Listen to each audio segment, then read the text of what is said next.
The story begins with a young man wakes up in a bed with a bandage on his nose. He sits up and looks at his bandaged hands in shock. He asks himself if he is still alive. He looks around the quiet room and then walks to the window. Outside, he sees a large building called Campus Medical Hospital. Many students are walking around the grounds. The boy is confused because he remembers the world being destroyed. He looks in a mirror and realizes he has returned to his university days, 10 years in the past. A system screen appears in the air in front of him. The screen says that the power of gluttony fusion is complete. He checks a phone on the desk, which shows the date is the 16th of May 2157. He stands in the room and looks at the glowing screen. He realizes he has returned to a time 3 years before the first Demon King appears. In the year 2160, a powerful being known as the Demon King Wrath appears. Massive purple tentacles emerge from the ground and destroy the city. Wrath opens the gates of hell, allowing other demon kings to enter the human world. The world is shown in flames and ruins. A dark silhouette stands over a pile of wreckage holding a lifeless body. Si Chen remembers losing everything in this war. Now back in the past, he looks at his open palms. He clenches his fist and his eyes glow red. He vows to defeat Wrath and stop the gates of hell from opening to change the future. A system screen floats in the air in front of him. It says the power of gluttony fusion is complete. Si Chen touches the screen. A status window appears showing his name and level. Although he is level 1, all of his stats, including strength and speed, are at 100. He explains that in this world, only 1 in 10,000 people can awaken special powers. A chart shows different classes, such as Star Mages, Flame Warriors, and Lightning Assassins. Si Chen is currently a student at the National University for Awakened Powers. The campus consists of several large, modern buildings where students with potential are trained. Si Chen stares at a digital card displaying the Lightning Assassin class. He recognizes this as his class from his previous life. He wonders if he has awakened his powers early. He clenches his fist, and yellow electricity sparks around his hand. A system message appears that says, "Class change loading." The door opens, and a student named Ma Long enters. Ma Long wears glasses and a brown sweater. A text box identifies him as an E-rank flower chanter. Ma Long is shocked to see Si Chen standing. He explains that Si Chen was beaten severely the day before. Ma Long touches Si Chen's arm and notices that all of his injuries have disappeared. Si Chen looks at his friend and remembers that Ma Long died early during the future demon invasion. Ma Long adjusts his glasses and asks if Si Chen has grown stronger.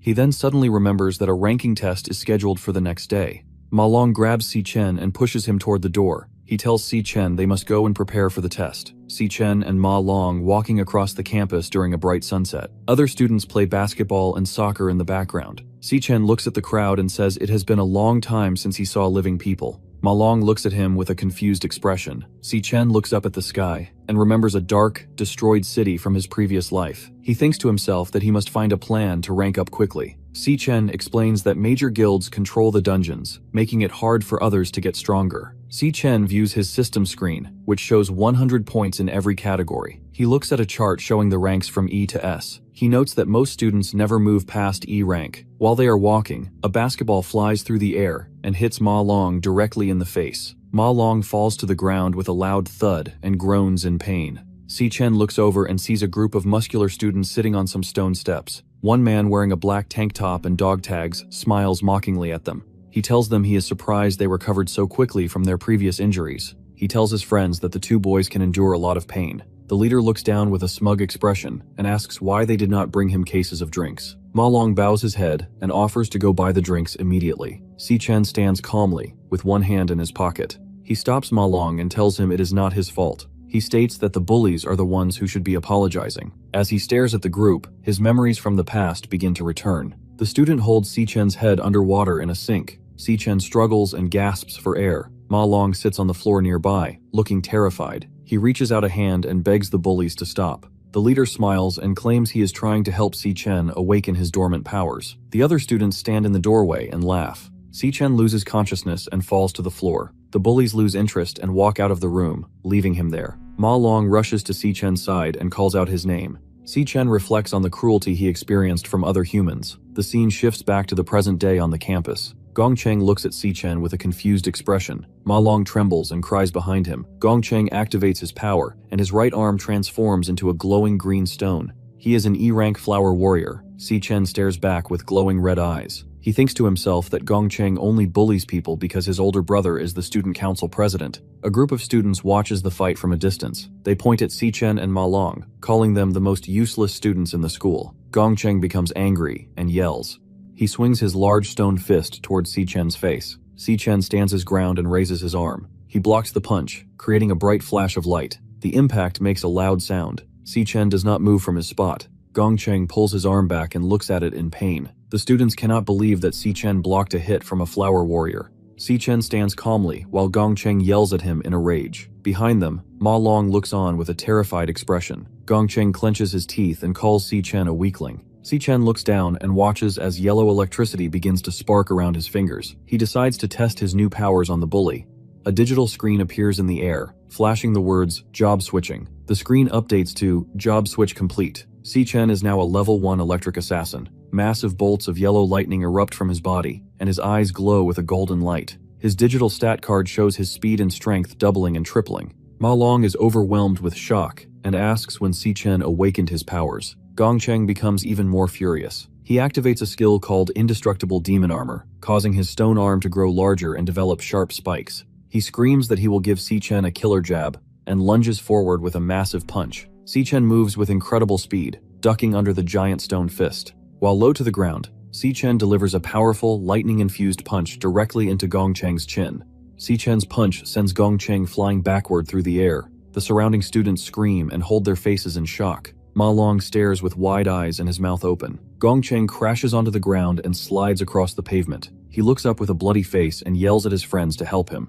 The silver-haired student stands still, sweating and trembling with fear. Xichen stands in the center of the track, surrounded by bright yellow electricity. Gongcheng jumps into the air for a final attack, raising his stone fist. Xichen reaches up and catches Gongcheng's wrist with one hand. Electricity sparks at the point of contact. Xichen's eyes glow with a bright yellow light as he looks at the bully. He tells Gongcheng that he is too weak. Xichen then slams Gongcheng into the ground with a massive lightning strike. The force of the impact creates a large shockwave and a cloud of dust. Gongcheng's body bounces off the ground and hits the stone steps of the bleachers. Gongcheng lies unconscious against the cracked stone bleachers, covered in blood and bruises. Ma Long kneels on the grass nearby, sweating and shouting in shock at Xichen's power. Xichen stands calmly and looks down at the blood on his hand. He opens his digital status window. It shows he is still level 1, with 100 points in every stat.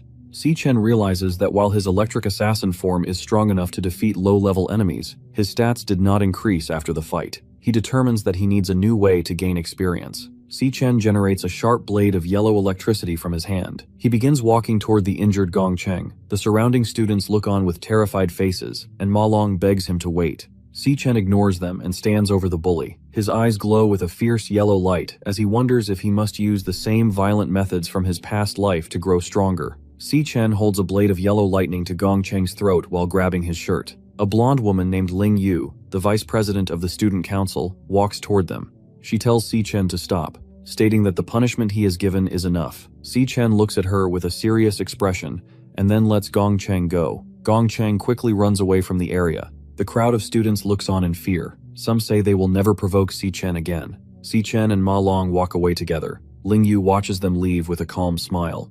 Later that night, in the student dormitory, Ma Long is shouting and waving his arms. He tells his roommates that Xichen has awakened powerful lightning abilities and defeated the gang. The roommates, Xiang Zuo and Xiang Yu, are both E-rank awakeners. They do not believe Ma Long's story. Xiang Zuo grabs Ma Long by the head and tells him to stop talking nonsense. He argues that if Xichen were really that strong, he would not be out doing basic fitness training like running. They conclude that Ma Long was beaten so badly that he is now hallucinating. Xiang Zuo creates a small, glowing ball of red energy in his palm. He states that he is a nucleus mage and the only combat class in the room. He looks in the mirror and flexes his arm. He says that Xichen is too weak to be an assassin. He reminds everyone that the final rank test is tomorrow. In the E-rank training demon lair, a jagged portal of orange fire glows between two stone pillars. A man with light hair named Gong Ting walks out of the flames. Ling Yu follows behind him as several students bow. Gongcheng waits for them nearby. His entire head, nose, and arms are covered in white bandages.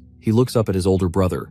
He tells Gong Ting that Xichen bullied him in front of other students. Gong Ting looks down at his brother with a serious face. He promises to handle the situation himself. After that, Gong Ting and Ling Yu sit at a large, formal dining table. Gongting cuts a piece of steak with a knife. Lingyu explains that fewer than 10 people in the school have reached D rank. She tells him that others do not have the same access to demon lairs that he does. On the other side, Si-chen is running through a heavy rainstorm at night. He is wearing a blue jacket and carrying 100 kilograms weights. He is completing a 20 kilometers run. Sweat and rain drip down his face as he focuses on his breathing. He believes that a strong physical body is necessary to use his electric assassin powers. A flashback shows the world in the year 2160. Massive purple tentacles emerge from the clouds and destroy buildings. Si-chen kneels on the ground in the rain, holding his sister's body. She has been killed by the Demon King Wrath. Back in the present, Si-chen stands in the rain with glowing red eyes. He declares that his first goal is to kill Wrath, to prevent the destruction of the world. His phone vibrates in his pocket. He sees an incoming call from his sister, Si-yoon. He puts an earbud in his ear and answers the call.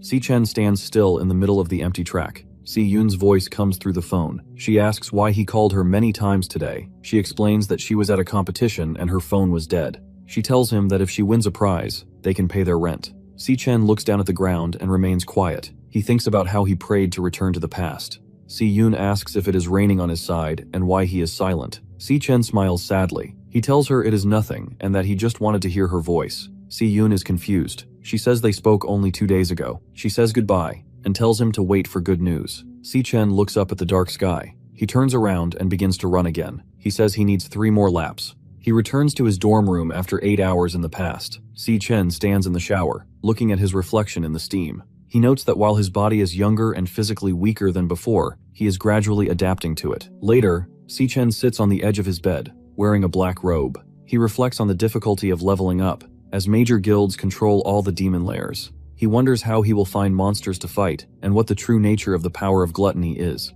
As he begins to sleep, a red digital system message appears in the darkness. It shows a loading bar with the words, "System booting." Once the loading is complete, a screen flashes, "Gluttony system start." Si-chen suddenly finds himself falling through a bright pink and red void. He performs a mid-air flip and lands on one knee on a red, watery surface. He looks up to see a massive, dark tower covered in thorns stretching into a purple sky. He wondered how he arrived in this strange place while he was supposed to be sleeping. He looks at the massive tower stretching into the dark, purple sky. Low growling sounds come from the darkness. Large, pale monsters with skull heads and glowing blue eyes emerge from the water. A system identifies them as E-rank death hounds. The hounds surround Si-chen, baring their teeth. Yellow lightning begins to spark around Si-chen's right hand. He watches the monsters as his powers activate, saying, "Loading switching class." Si-chen realizes he is inside a demon lair. Si-chen completes his class switch to become a lightning assassin. His hair is messy, and his eyes glow with a bright yellow light.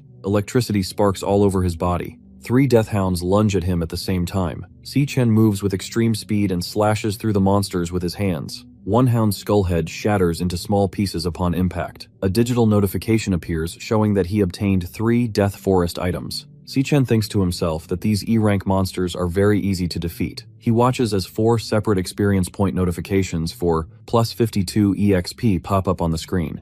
A large glowing level up banner appears above his head. Si-chen's status updates, showing he is now level 2. He realizes that this place allows him to gain experience and increase his power quickly. He views his digital status window. He is level 2, and all his stats have increased by 5 points. He smiles and realizes he has found a dungeon he can raid by himself. A large boss monster appears behind him. It is a massive hound with a skull for a head and red glowing eyes. The monster opens its mouth to reveal sharp teeth. Si-chen turns around and attacks with yellow electricity. He slashes through the monster's neck, causing blood to spray across the screen. A notification shows that he earned 320 experience points from the kill. A glowing level up banner appears. Si-chen is now level 3. A victory screen displays his loot. 18 Death Forest Fangs and 1 Death Forest Crystal. Si-chen checks his stats again. His speed has increased to 330. He notes that boss monsters provide much more experience than common monsters. He is pleased with how quickly he is becoming stronger. He stands over the body of the defeated boss monster. A red system window appears above the hound's head. The text in the window says, "Devourable." Si-chen looks at the screen with surprise.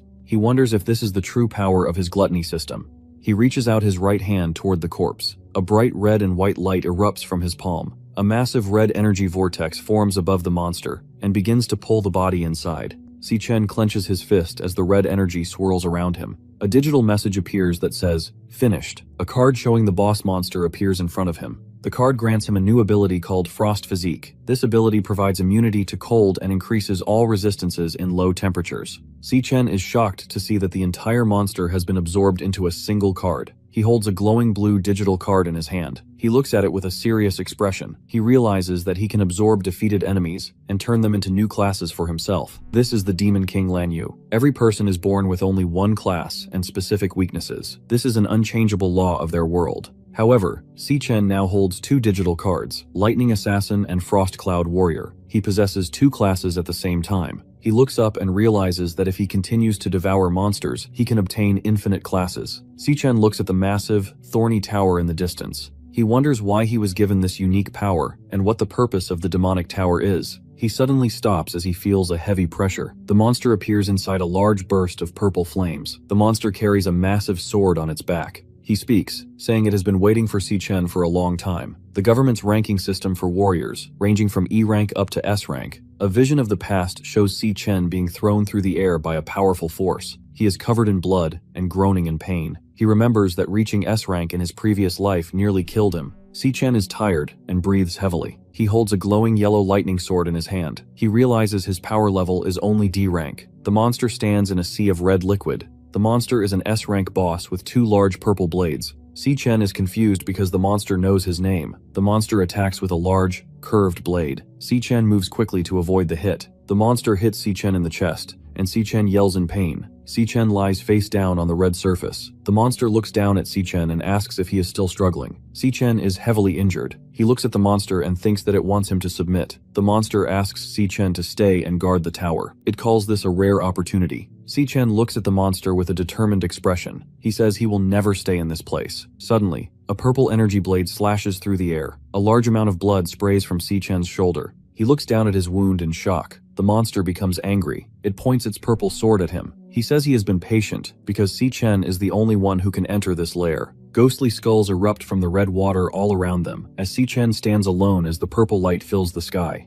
Digital messages on the screen show the monster's strength and stamina increasing. Massive rocks begin to lift off the ground and float in the air around the entity. The monster looks at Si-Chen and gives him an ultimatum. Stay or be crushed into a pulp. Si-Chen grits his teeth and declares that he chooses to kill the monster. Si-Chen transforms into a streak of yellow light and lunges forward with incredible speed. The monster swings its large purple blades, calling Si-Chen's actions ridiculous. Rocks shatter as Si-Chen and the monster clash in the center of the wasteland. Si-Chen watches the monster carefully during their exchange. He analyzes the monster's combat patterns. He notes that the monster has a 0.4 second wind-up time before every swing of its purple blades. Si-Chen observes the angle of the monster's wrist to predict the path of the attack. He leaps into the air and dodges the large glowing blade. Si-Chen identifies another opening. He sees that the monster has a 0.2 second recovery lag after it strikes. He determines that the monster is defenseless during this short moment. Si-Chen focuses his yellow electricity and lunges forward. He thrusts his lightning-infused hand directly into the center of the monster's chest. A massive explosion of yellow lightning erupts as he attempts to pierce the monster's heart.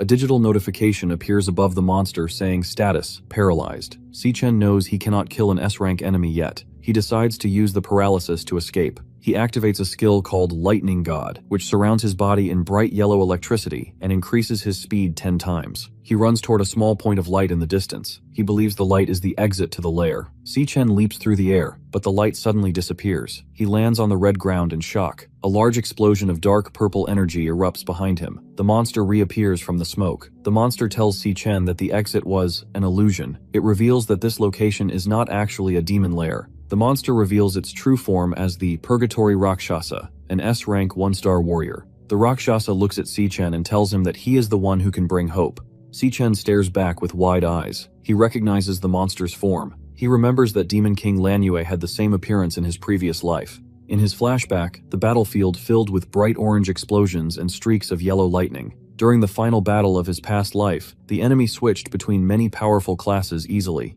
A third monster appears as a green, vine creature with multiple glowing red eyes. Finally, a blindingly bright light appears in the shape of a person, with many glowing orbs behind its head. The Rakshasa has the same large horns, skeletal chest, and glowing blue energy. Si-Chen realizes he is facing a direct form of the greatest demon he ever knew. He realizes that this entire world exists inside his own body because of the power of gluttony. The Rakshasa smiles and praises Si-Chen's intelligence. He tells Si Chen that he is worthy of the tower's secrets. A golden key with a large red jewel appears in the air. A system box identifies it as the SSS rank Key of the Void. The description says it is the only way to open the demonic tower. The Rakshasa holds the key in his clawed hand. The Rakshasa explains that the former demon king, MANHUA, devoured many powerful demons in the past. He reveals that the strongest of those demons are currently sealed inside the tower. The Purgatory Rakshasa offers him a golden key. He takes the Key of the Void while asking why the monster is choosing to help him. The Rakshasa explains his motive. He says that the other demon kings slaughtered his entire race to satisfy their greed. He states he has waited an eternity for a chance at revenge. He looks at Si Chen and says that another mysterious person was correct about him being the only hope.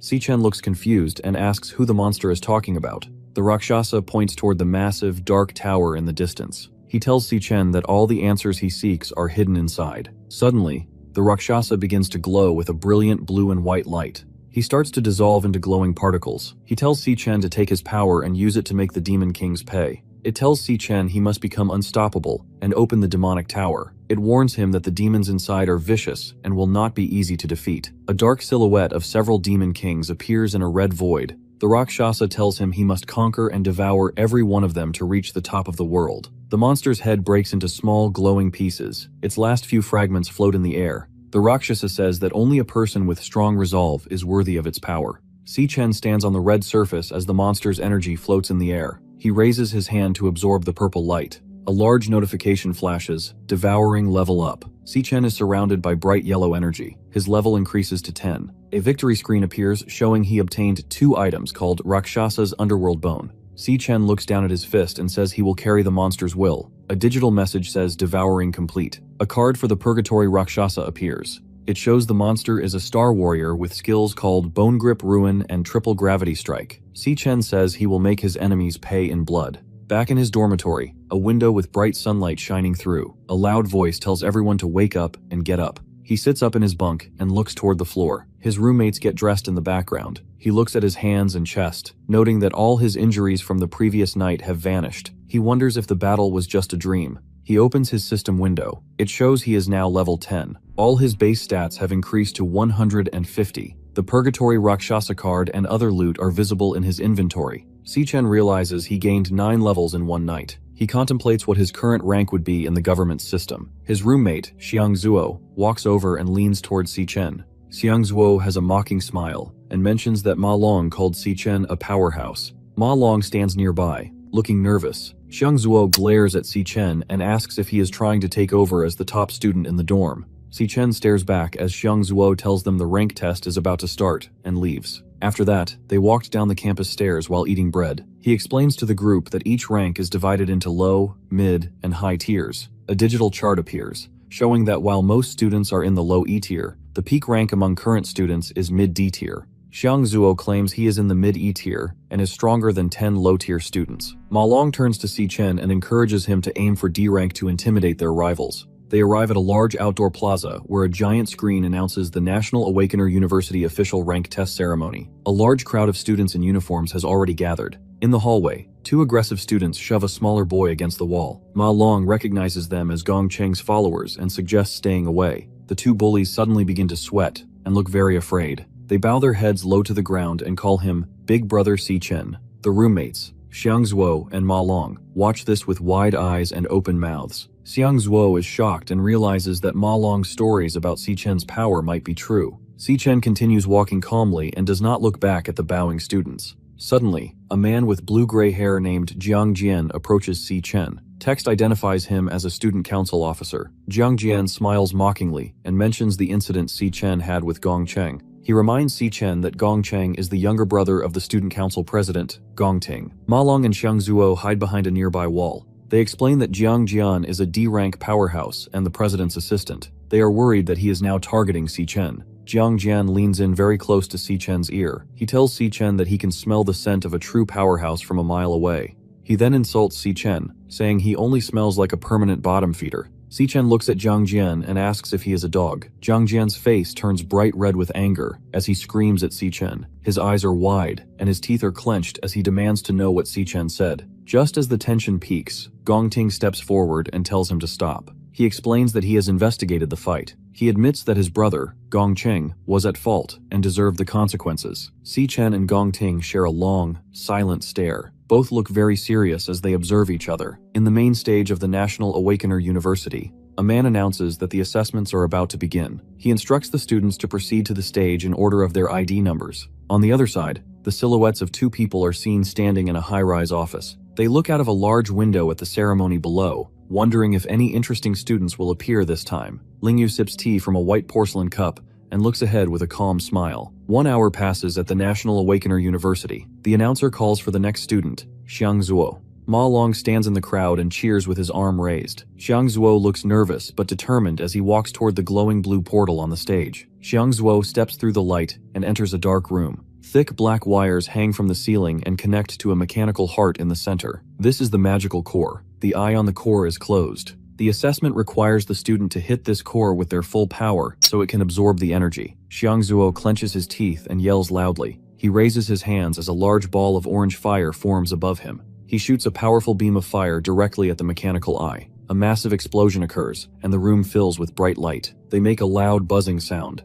A digital screen shows the E for the current rank. The scientist confirms the student is E rank, mid-tier. In the crowd, Ma Long shouts with excitement. He says the main event is starting. Then, the screen shows a new category for potential. White digital lines flash and move across the blue display and stop to form the letter C. A final summary box appears. It lists the current rank as E rank, mid-tier, and the max potential as C rank. Xiang Zuo is disappointed that his rank did not improve. He sits on the stone steps and puts his head in his hands. Ma Long puts a hand on his shoulder to comfort him. He says they will likely have even worse scores than him. The assessment results for the roommates appear on the screen. Xiang, Yu, and Ma Long are both E rank, low tier with C rank potential. Xiang Zuo is E rank, mid-tier with C rank potential. All three students look dejected. Suddenly, the screen flashes with a new result. A student achieves D rank with B rank potential. The three roommates stare at the screen with wide eyes and open mouths. Some time passes. Jiang Jian walks out of the blue assessment portal. He is laughing and looks very confident. The screen shows his result. D rank, low tier with A rank potential. The roommates look even more upset. They note that 8 students have already reached D rank today. 2 scientists look at a digital tablet. They are surprised, because there are many talented students this year. Usually,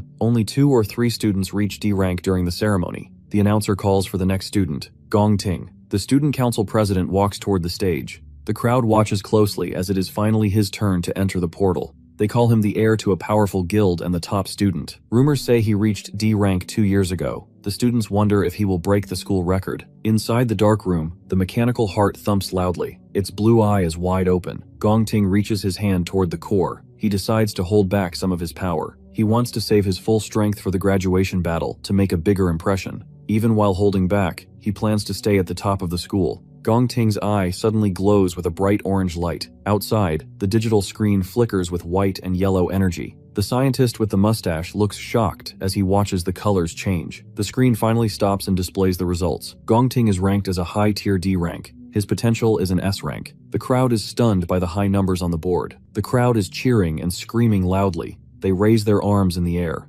Jiang Jian has his mouth wide open and shouts for the president. People say Gong Ting is the first person in the school's history with S-rank potential. Ma Long looks very shocked and clenches his fists. Si Chen standing nearby was calm. The scientists on stage discuss the results. They decide to report this news to the higher-ups immediately. An S-rank potential is very rare and will be protected by the government. Gong Ting walks out of the portal area. The students around him clap and cheer. High up in a skyscraper, the headmaster asks Ling Yu if she came to watch Gong Ting. She looks out the window and says she did not come just for him. She states she is more interested in Si Chen's results than Gong Ting's. The announcer calls Si Chen for his rank assessment. Jiang Jian leans in close and laughs mockingly at Si Chen. He tells him to make his dorm look good and calls his roommates a group of losers. Ma Long looks angry and shouts back at the bully, telling him to wait and see. Si Chen walks toward the glowing blue portal without saying a word. He enters the dark testing chamber where the mechanical heart hangs from the ceiling. The core's single eye opens wide. Si Chen reaches his hand toward it, his eyes glowing with red light. The graduation combat examination. This test uses 10-member teams. The team that takes first place joins the Imperial Guild. This guild is the most prestigious in the nation. Jiang Jian introduces a new student named Yan Lin to Gong Ting. Yan Lin is a low-tier D rank. Their team now has 9 students who are all D rank. They plan to add Gong Cheng to complete the group. Gong Ting looks confident as his teammates cheer for him. Nearby, Ma Long and the other roommates look small and dejected. Ma Long looks at his watch with a worried expression. He notes that Si Chen has been inside the portal for a long time, with no results. Other students walk past and mock Si Chen, calling him trash. They believe he is too weak to even register a rank. Jiang Jian tells Gong Ting that their team is full and they should go to karaoke. Gong Ting agrees and begins to walk away. Suddenly, the digital screen on the stage begins to flicker with white lines. The letter D appears on the screen. Ma Long and the roommates stare at the board with wide eyes and open mouths. They are completely shocked by the result. Ma Long shouts with joy and points at the results. Gong Ting looks surprised, while Jiang Jian stares with wide eyes and an open mouth. The board confirms Si Chen is a high-tier D rank. Inside the room, the mechanical core thumps violently and drips with sweat. A blue system message appears. It states that the core has an abnormality. The system asks the student to repeat the test because the results might be wrong. Si Chen views his digital stat screen. Every category is at 150 points. He realizes his regular body is equal to a high-tier D rank. He decides to test his weakest class first. A class change loading screen appears. Si Chen transforms into the Gravahound King. A white bone mask covers half of his face, and his right eye glows red. The rank on the screen outside changes again. It flickers and then displays mid-tier C rank. The students in the crowd scream and hold their heads in disbelief. Jiang Jian yells that the machine must be broken. The scientists sweat and wonder if there is a system error. The core inside the room thumps even harder. Si Chen realizes his other classes will be even stronger than C rank. He triggers another class change. He becomes the Abyssal Fiend. He now has red horns and glowing blue eyes. Purple energy swirls around his body. The mechanical core thumps faster and drips with sweat. Outside, a massive purple storm forms in the sky. Clouds swirl in a large circle and lightning flashes. The roommates huddle together in fear. They believe an earth-shattering monster has been born. The digital screen on the stage begins to glitch with colorful lines. A large yellow S appears under the potential rank. The mustache scientist screams in shock. He asks if there is another S-rank student in the school. Gong Ting looks toward the stage with a worried face. A red warning sign flashes on the screen. It says, "System error." A message states that the system cannot determine the rank because the power is too high. Jiang Jian screams with his eyes wide and his mouth open. Suddenly, the testing room explodes with a giant boom. Fire and blue energy fill the stage. The two scientists run toward the smoke in a panic. They shout that the core is overloading and they must check for danger. Si Chen's eyes glow with a bright cyan light as he activates the skill. Green digital hexagons appear over the heads of the surrounding students, identifying them as E rank. He looks at Gong Ting and sees a pink hexagon indicating mid-tier C rank. Si Chen notes that the president was also hiding his true power. The scientists announce that the ranking assessments are suspended and will continue tomorrow. Ma Long and Xiang Zuo are very excited and praise Si Chen for being a genius. However, Jiang Jian approaches them in a rage. He screams at Si Chen, waving his arms and getting very close to his face. He blames Si Chen for breaking the machine and wasting the student council's time. Si Chen clenching his fist as yellow electricity begins to spark around his hand. He considers attacking Jiang Jian. Gong Ting intervenes and tells Jiang Jian to stop being rude. Gong Ting then turns to Si Chen and personally invites him to join his elite team for the graduation combat examination. Jiang Jian is frustrated because the team is already full. He realizes he will have to remove another member to make room for Si Chen. He reaches out and places a hand on Si Chen's shoulder to welcome him. Si Chen quickly slaps the hand away and says he is not interested in joining. Gong Ting and Jiang Jian are stunned by the rejection. Jiang Jian shouted that their team is the strongest in the entire school. Si Chen looks back and tells Jiang Jian that he is too loud and demands that they never bother him again. Jiang Jian screams with anger, and a small flame comes out of his mouth. Students whisper that he is brave for rejecting the student council president. Si Chen walks away with a calm look. Ma Long and the other roommates hide nearby, looking surprised by Si Chen's actions. Gong Ting stands still and watches Si Chen leave. Headmaster Yuan Long and Ling Yu watch from a large window in a high-rise building. Ling Yu smiles and says the situation is becoming interesting. She states that Gong Ting was born into a wealthy family and that Si Chen's rejection is a declaration of war. Gong Ting looks down at the ground. He wonders if the power assessment was actually correct. Jiang Jian stands next to him and looks very angry. He offers to fight Si Chen to teach him a lesson. Gong Ting looks at him with a stern face and asks if he thinks he is a petty person. Gong Ting then turns away and tells the team he is no longer in the mood for karaoke. He tells Jiang Jian that his future actions are not his responsibility. Jiang Jian smiles broadly. He is happy to have permission to act. 10 minutes later, a silver-haired student tells Jiang Jian that Si Chen has left the school to go home. Jiang Jian crushes a blue soda can with his foot. He looks very excited to ambush Si Chen off campus. Si-chen walks along a fence with white earbuds in his ears. He looks calm as he remembers the past. A flashback shows a group of warriors standing before a giant, glowing pink eye. This is the monster, Wrath. Massive tan tentacles with multiple red eyes emerge from the ground and destroy the guild. Si-chen explains that Wrath eventually descended upon the human world. Back in the present, Si-chen stands on a cracked street. He has a plan to find Wrath's location, but he needs a large amount of money to begin. He arrives at a large, classical-style white building with a sign that reads, Mithril Monster Exchange. He enters the Mithril Monster Exchange building. He stands in a room filled with axes, shields, and swords. He places several sharp monster fangs on the service counter. A clerk looks at the fangs with confusion. Another girl clerk named Miss Lee identifies them as Gravehound fangs. The male clerk looks annoyed and dismissive. He explains that the exchange only deals with high-end goods for powerful warriors. He calls the E-rank fangs junk and walks away to the back of the shop. He tells Miss Lee to handle the rest of the order.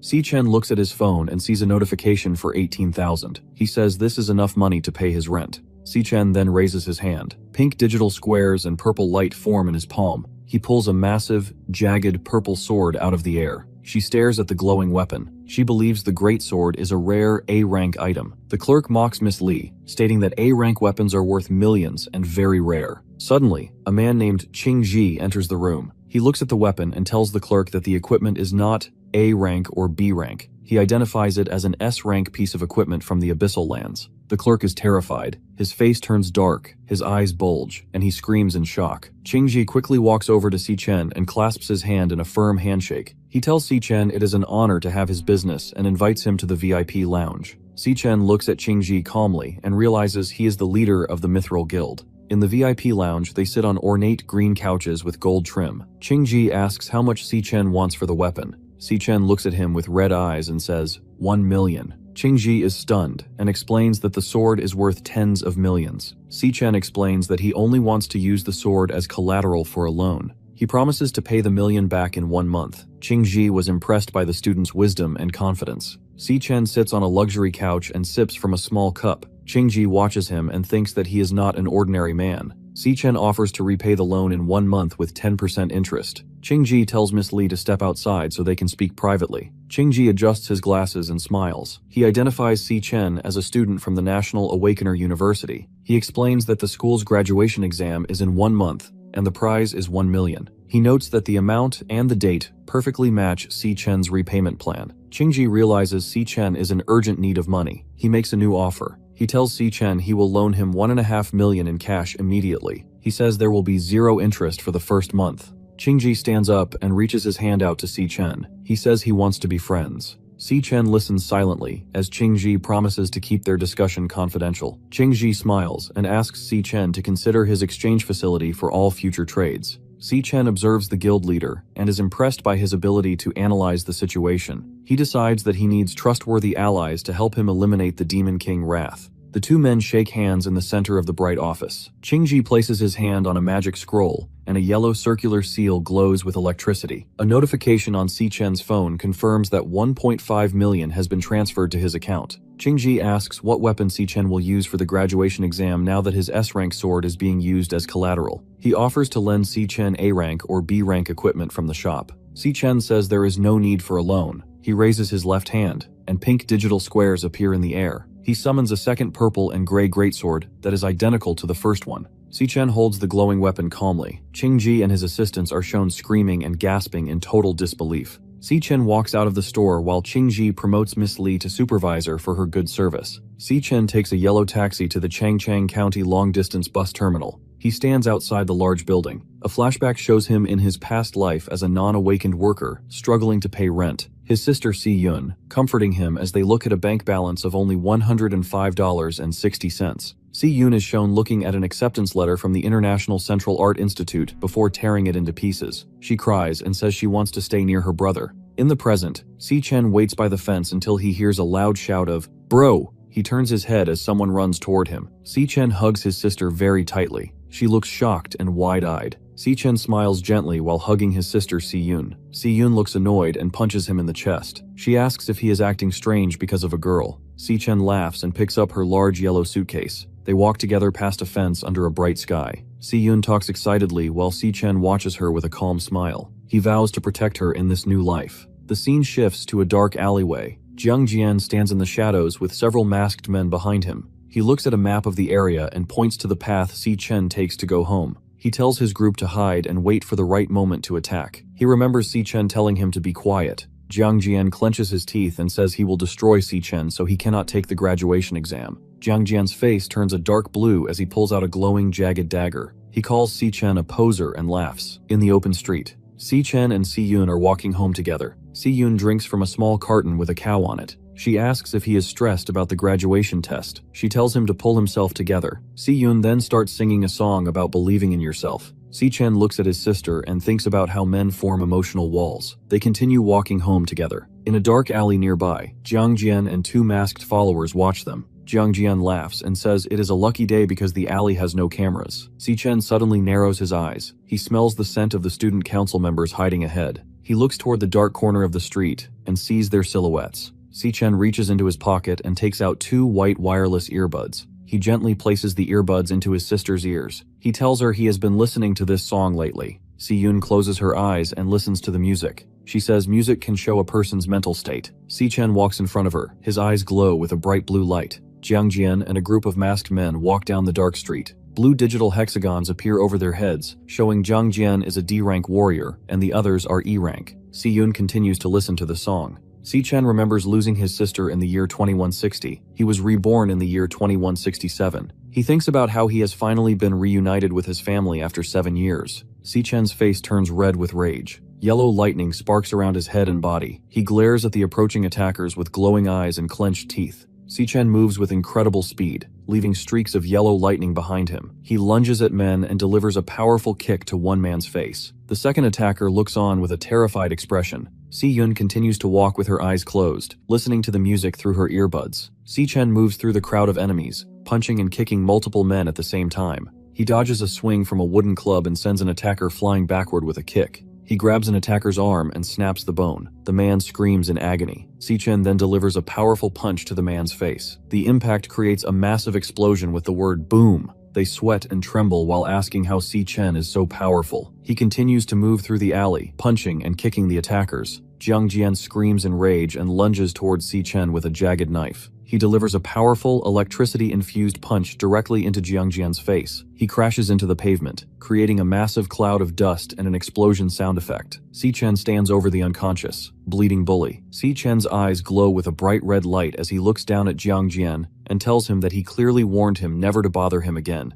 He holds a jagged knife to Jiang Jian's throat. He tells him to shut up and threatens to kill him if he makes a sound.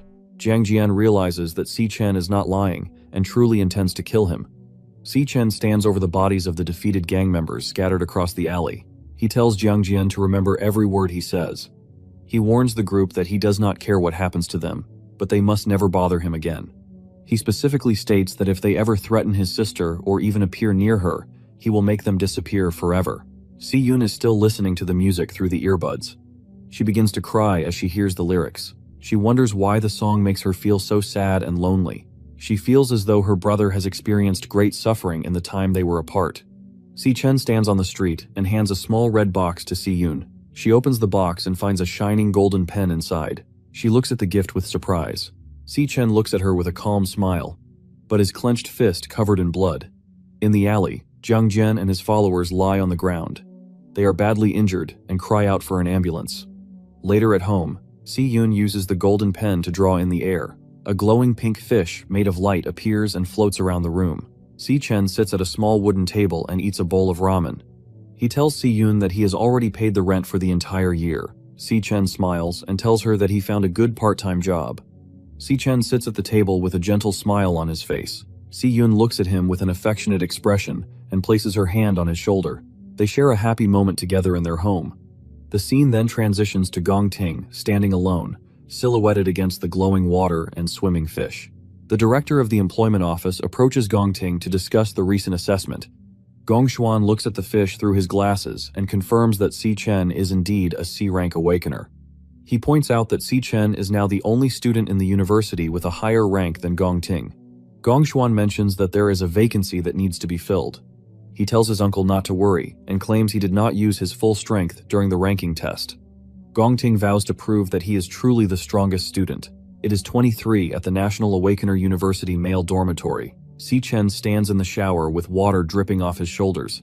He reflects on the future. He thinks about the golden trophy and the $1 million prize money for the graduation exam. He also remembers his new partnership with the guild leader, Qingji.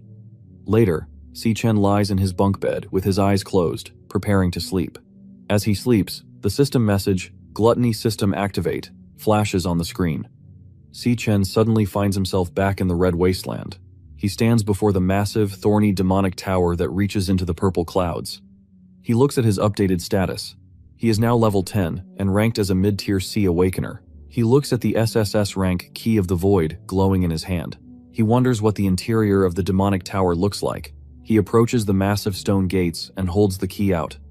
A blinding white and purple light erupts as the gates open. A giant swirling vortex of purple energy fills the doorway. Si Chen walks through the portal and finds himself in a new world. The area is called the Fallen Star Wastes. Suddenly, Si Chen feels immense pressure. He is forced down onto his hands and knees, struggling to breathe. He groans in pain as he realizes the gravity in this location is 10 times stronger than on Earth. A purple beast called the Phantom Lion appears on the ridge behind him. The monster is a B-rank star warrior with glowing white eyes. Si Chen struggles against the 10G gravity but manages to trigger a class switch. He becomes a level 10 lightning assassin. A yellow lightning blade forms in his hand. He leaps forward with his blade raised. He attempts to strike the monster's neck. A digital box appears with the word "miss" in large letters. The screen also notes that the vital hit and paralysis both failed. Si Chen's eyes widened in surprise. The Phantom Lion counters immediately. It lunges at Si Chen and slams him into the rocky ground with its paws. Si Chen realizes the strength of the monsters in this tower. He decides to switch his class to the Purgatory Rakshasa. A digital card shows his new stats and skills as a Star Warrior. He uses the heavy environment to increase his power. He begins stacking gravity to multiply the force of his attack. The percentages on the screen rise from 200 to 600%. His punch becomes 60 times more powerful. Si Chen shouts and lunges toward the Phantom Lion. The lion opens its mouth as Si Chen shouts and lunges forward, activating his super heavy mode. A massive pillar of purple and white energy erupts from his fist, shattering the ground into thousands of pieces. The impact creates a giant, circular crater in the fallen star wastes. Si Chen lies in the center of the cracked ground, breathing heavily. A notification appears showing that he earned 12,000 experience points. Another banner flashes, announcing he has reached level 11.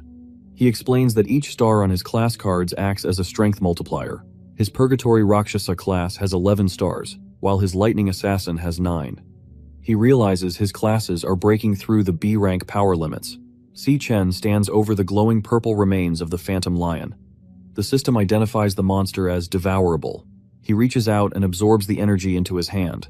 In the distance, a tall gate made of purple light appears against the starry sky. Suddenly, a small dark vortex opens in the distance as several pairs of glowing white eyes appear inside the black hole. 4 more Phantom Lions leap out of the portal at the same time. Si Chen realizes that the powerful monster he just defeated with all his might was actually just a small common mob. One monster strikes Si Chen with its claws, causing blood to spray. Then, dark silhouettes show the monsters biting and clawing at Si Chen's body. A text box appears with the Rakshasa's warning. Once the door opens, what welcomes you will be endless pain. He suddenly wakes up in a bed, gasping and clutching his chest. He is covered in sweat and looks terrified. He sits up in the dark room and stares at the floor. He reflects on the intense physical pain from his dream. He looks at his hand and clenches it tightly. He states that there are no shortcuts to becoming stronger. In the Grand Auditorium on Friday, the 20th of May, 2157, about the graduation combat examination, Gong Xuan sits in a front row seat, drinking from a metal flask. The auditorium is full of students in uniforms. Several students are shown talking and whispering to each other. They discuss rumors that guild representatives are coming to scout for talent.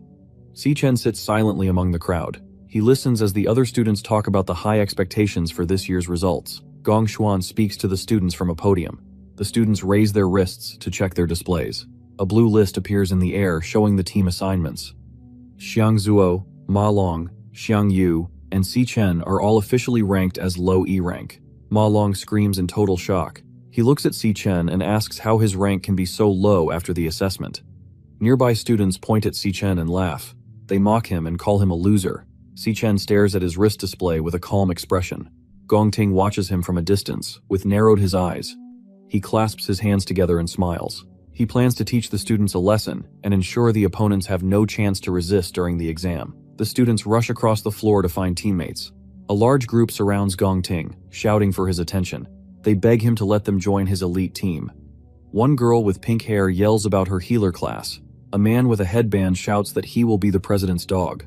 Gong Ting remains silent and ignores the noise. One member of the student council tells the crowd they are too loud and only have room for one more person. Half an hour passes. Several groups of students stand together. Their wristbands glow with green light and a digital message says team formed. Si Chen and his 3 roommates stand alone. They look at their wrists and realize they only have 4 members. Ma Long looks angry and sweats. He says the rules require 5 people and a high D rank leader. He believes the school is targeting their dorm. Si Chen stares ahead and realizes that more team members cause more monsters to appear. Si Chen understands that the system rewards larger teams with higher scores but also higher danger. He stands with his small group to face the final assessment. Ma Long, Xiang Yu, and Si Chen, all labeled as low E rank. A student from another group calls out to Xiang Zuo. He tells Xiang Zuo to join their team because they only need one more person. He warns Xiang Zuo that staying with the 3 trash students will make him fail the graduation assessment. Si Chen realizes his group is about to be abandoned by the rest of the school. Xiang Zuo looks down for a moment and refuses the offer, stating that his dorm roommates agreed to stay together. The other students laugh and point at them, calling them the loser team. Ma Long looks at a large list showing team statuses. Most of the slots are filled with green check marks. He sweats and points at the screen, shouting that almost all teams are already formed. He notes that there are no strong D-rank students left to join them. Si Chen turns his head, and his eyes begin to glow with a bright cyan light as he activates his new skill. Gong Xuan sits alone in a dark office, plotting to protect Gong Ting's reputation by manipulating the assessment data. In the grand auditorium, Si Chen stands up and triggers his powers. A class switch notification appears, and massive bolts of yellow lightning erupt from his body. His eyes glow with a bright, intense gold light. The director and the scientists staring at the display of power. Ma Long points at Si Chen and shouts in disbelief. Si Chen stands in the center of the room, surrounded by electricity that cracks against the floor. He explains that school tradition allows students to initiate a direct challenge to display their true strength. Si Chen glares at Gong Ting, who looks back with a cold gaze. Si Chen knows that defeating the school's top student is the only way to prove his rank and force others to team up with him for the final exam. Ling Yu stands in the doorway and calls out to Si Chen. She walks toward him and asks if his team is still missing members. She offers to join his team, mentioning that she was already a D-rank student in middle school. Ma Long looks very happy and shouts with excitement. The surrounding students whisper about Ling Yu being a genius from her previous school. Director Gong Xuan stands up and yells at Ling Yu. He points a finger and tells her she is not qualified for the assessment. He says she has never taken a rank test at this university and has no official report. He claims her participation would go against the school regulations. Suddenly, Principal Yuan Long appears behind him. The principal is surrounded by bright purple energy and streaks of light. He agrees with the director's statement. Gong Xuan looks back in shock and begins to sweat. Principal Yuan Long and Ling Yu stand in a bright purple glow. Si Chen watches them and reflects on the principal's powers. He notes that Yuan Long is a warrior but used teleportation, which is unusual. Si Chen's eyes glow with a cyan light as he tries to detect their ranks. 2 digital hexagons with question marks appear over their heads, showing that their power levels are hidden from his scan. Gong Xuan speaks about the purpose of the assessment and the importance of talent. Principal Yuan Long looks at the director with a very cold. He says the school must be responsible for every student's opportunity. Gong Xuan looks back in shock and begins to sweat heavily. He realizes the principal is hinting at him and protecting Si Chen. Gong Xuan looks down and trembles, calling the principal an old fox in his mind. The principal speaks from the stage and announces a change in the rules. He says that teams with fewer than 5 members or teams without a D-rank leader are now allowed to register. Si Chen and his roommates join hands. Their green wristbands glow, and a digital team-formed notification appears in the air. The roommates cheer loudly and name Si Chen the captain of the squad. The headmaster and Ling Yu observe Si Chen from a distance. A scientist looks at his handheld device and is shocked by how quickly Si Chen's team submitted their choice. The surrounding students scream and look terrified as they see the selection on the main screen. Ma Long and the other roommates panic. waving their hands and shouting for Si Chen to cancel the registration. Si Chen remains perfectly still and silent. He looks at his glowing wrist display with a serious expression. The school holds the graduation battle examination. Students form teams to go into a real dungeon. Students earn points for killing small monsters and the boss. They also get points for finishing the test in less than 1 hour. An E-rank dungeon has a higher score multiplier than an F-rank dungeon. The maximum possible score is 100 points. The winning team receives an offer from the Imperial Guild. The best student gets a prize of 1 million yuan. 2 students look at a digital tablet and seem nervous. 1 student has freckles and the other student sweats. They say the highest score in school history is 90 points. They think a team needs at least 3 strong D-rank students to survive an E-rank dungeon. Gongting sits with his large elite team. They look very confident. A notification appears on the screen. A student with glasses looks at the display in shock. He tells the crowd that a team has already chosen their dungeon. He zooms in on the screen and realizes it is Si Chen's team. The display shows 3 difficulty levels, F, E, and D. Si Chen's profile picture is inside the D-rank box. The student is terrified because no student has ever beaten a D-rank dungeon before. Ma Long grabs Si Chen's arm and screams in his face, asking if he knows what he just did. Xiang Zuo sits on the floor, crying and holding his head in his hands. He is horrified to be on the same team as Si Chen. A notification appears on a student's wrist device. It asks for confirmation to join a D-rank dungeon. Ma Long sweats heavily and looks at the screen. He leans towards Si Chen and shouts, asking if he has fully considered the danger of a D-rank dungeon. Si Chen remains calm and looks straight. He simply states that he has thought this through. A message flashes as the choice is submitted. The main display screen updates to show 2 profiles under the D-rank difficulty, Gongting and Si Chen. A pink confirmation window appears, stating that all team members have confirmed the selection. A system announcement confirms that Team Gongting has also successfully submitted their registration. The students in the auditorium scream and cheer loudly. The student with glasses has his mouth wide open in shock. The crowd shouts that the ceremony will be very entertaining this year. Gongting sits in his seat with his arms crossed and his eyes closed. A female student on his team smirks and looks towards Si Chen's group. She mocks them for trying to act tough. Gongting's teammates laugh and point at Si Chen's group. They claim Si Chen is only looking for attention and that his team will abandon him. Ma Long looks at Si Chen from the side. He notices a powerful aura surrounding his friend. He remembers that Si Chen used to be very weak and dependent on others. Ma Long looks determined behind his glasses. He shouts that he will stay with Si Chen until the end. He raises his arm and presses a glowing green confirm button on his wrist device. Xiang Zuo also raises his arm and presses the confirm button. He looks exhausted. He states that the difficulty of the dungeon does not matter because they are already in last place. All members of the team have now accepted the D-rank assessment.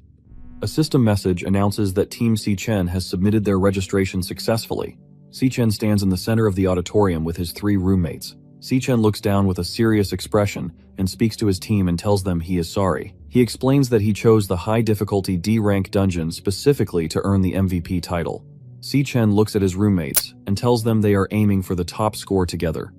Then, Gongting stands at the top, looking down at Si Chen. He shouts that there can only be one strongest student in the university. Ling Yu watches from the side. She notes that she has never seen Gongting look so angry or determined before. The battle between the 2 students has finally become public as they glare at each other from across the room. Headmaster Yuan Long looks on with a small, knowing smile. Ling Yu looks down thoughtfully and states that Si Chen choosing a D-rank dungeon is overconfident. F rank is 1.5x, E rank is 2x, and D rank is a massive 3x with a maximum score of 150 points. A red warning sign flashes under the D rank section. Ling Yu believes Si Chen's team of 4 is not strong enough for this choice. Yuan Long notes that there is only 1 month left until the battle examination. Combat simulation room at 22:45. Inside, elite students wearing high-tech visors are shown training against digital monsters. Blue energy and red explosions fill the room as they practice their skills in a controlled environment. Yuan Long hopes that Si Chen's team can at least put on a decent performance. In the school stadium, Si Chen stands calmly while his 3 roommates are bent over, vomiting on the ground and stares. There are only 17 days remaining until the examination begins. Ma Long is covered in sweat and exhausted. He asks Si Chen why they are doing physical exercises instead of using the school's monster simulator. Si Chen tells them that simulation training is not real. He explains that students will feel intense fear when they enter a real dungeon for the first time. Si-chen says that physical instincts will determine their fate, not theories drilled into the brain. He tells his roommates that they are training for endurance, power, and reaction speed to heighten those instincts. He notes that the benefits of school simulations are very small. He explains that only privileged people with high status have access to real dungeons for training. Gongting uses a bright yellow beam of energy to slice a large, white monster into 2 pieces. He explains that rich students are born with power that others can only hope to have. Si-chen says that the graduation exam is their only chance to join the Imperial Guild and surpass the elite students. Ma Long looks at Si-chen with wide eyes. Si-chen clenches his jaw, and his red eyes glow brightly. He promises his team that they will absolutely win the competition. 15 days before the exam, Si-chen enters the Starfell Wastelands inside the Tower of Darkness. He jumps through the air and fights a pack of purple phantom lions. A monster bites him on the chest, and another strikes him with a claw. 10 days before the exam, Si-chen leads his team in a long run on the school track. His roommates look very tired, and one falls face down on the grass. Inside the tower, Si-chen strikes a lion with his lightning power. At the same time, Gongting trains by slicing through enemies with a sword. 5 days before the exam, Si-chen does push-ups with a stack of heavy weights on his back. His roommates watch and count. 3 days remain, and Gongting stands calmly in a field of fire and ash. 2 days before the test, Si-chen stands on a pile of dead monsters in the starry wasteland. A system screen shows that he has reached level 16. Finally, only 1 day remains before the graduation exam begins. Si-chen has blood on his face, and his eyes glow bright yellow, and says the battle has now started. On June 17th, 2157, it is the day of the graduation battle examination. Si-chen pulls on a black glove. He stands with his 3 roommates in a long corridor. They look more muscular and confident than before. A loud announcement says the exam has started. Blue light flashes behind 3 dark silhouettes on a screen.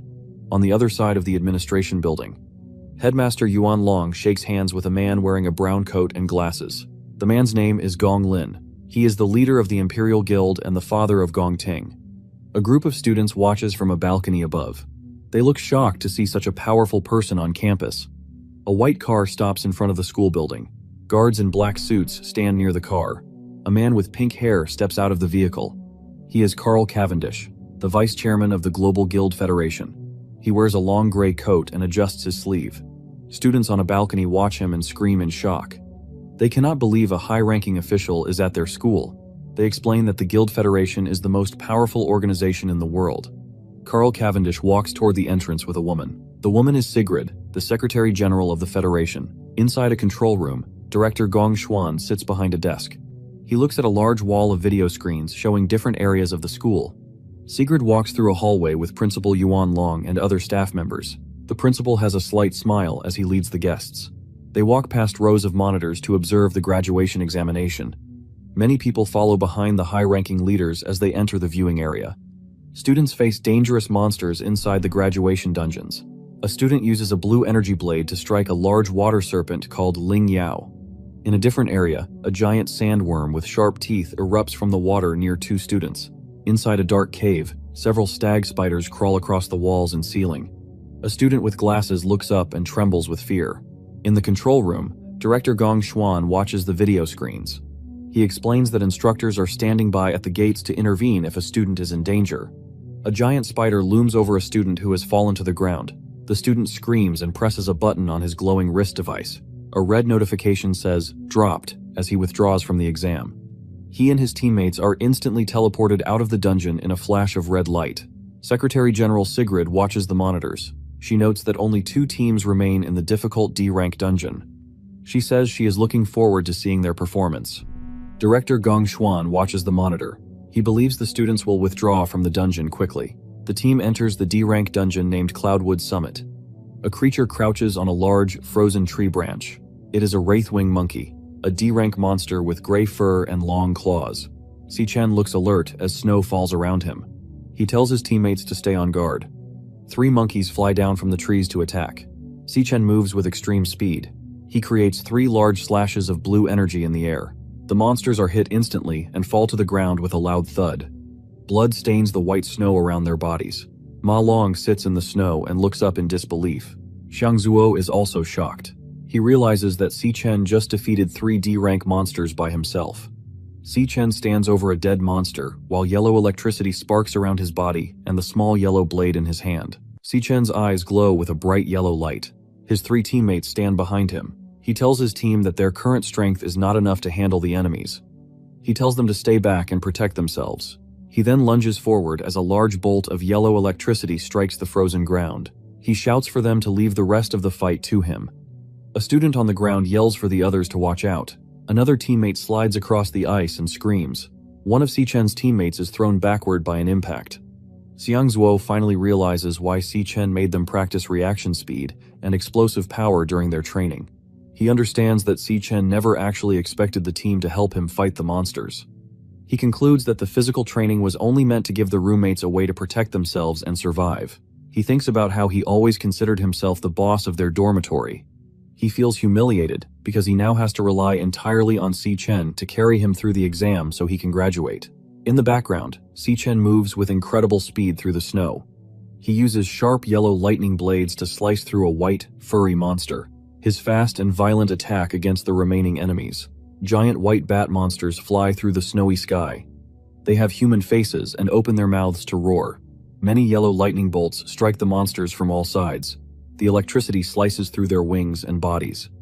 Xiang Zuo says that as long as Si Chen is their leader, they will surely win the graduation exam. He believes in Si Chen's strength completely. He does not doubt their victory anymore. Si Chen's teammate watches him and thinks Si Chen is too strong for a regular student. He believes Si Chen is a battle-hardened warrior.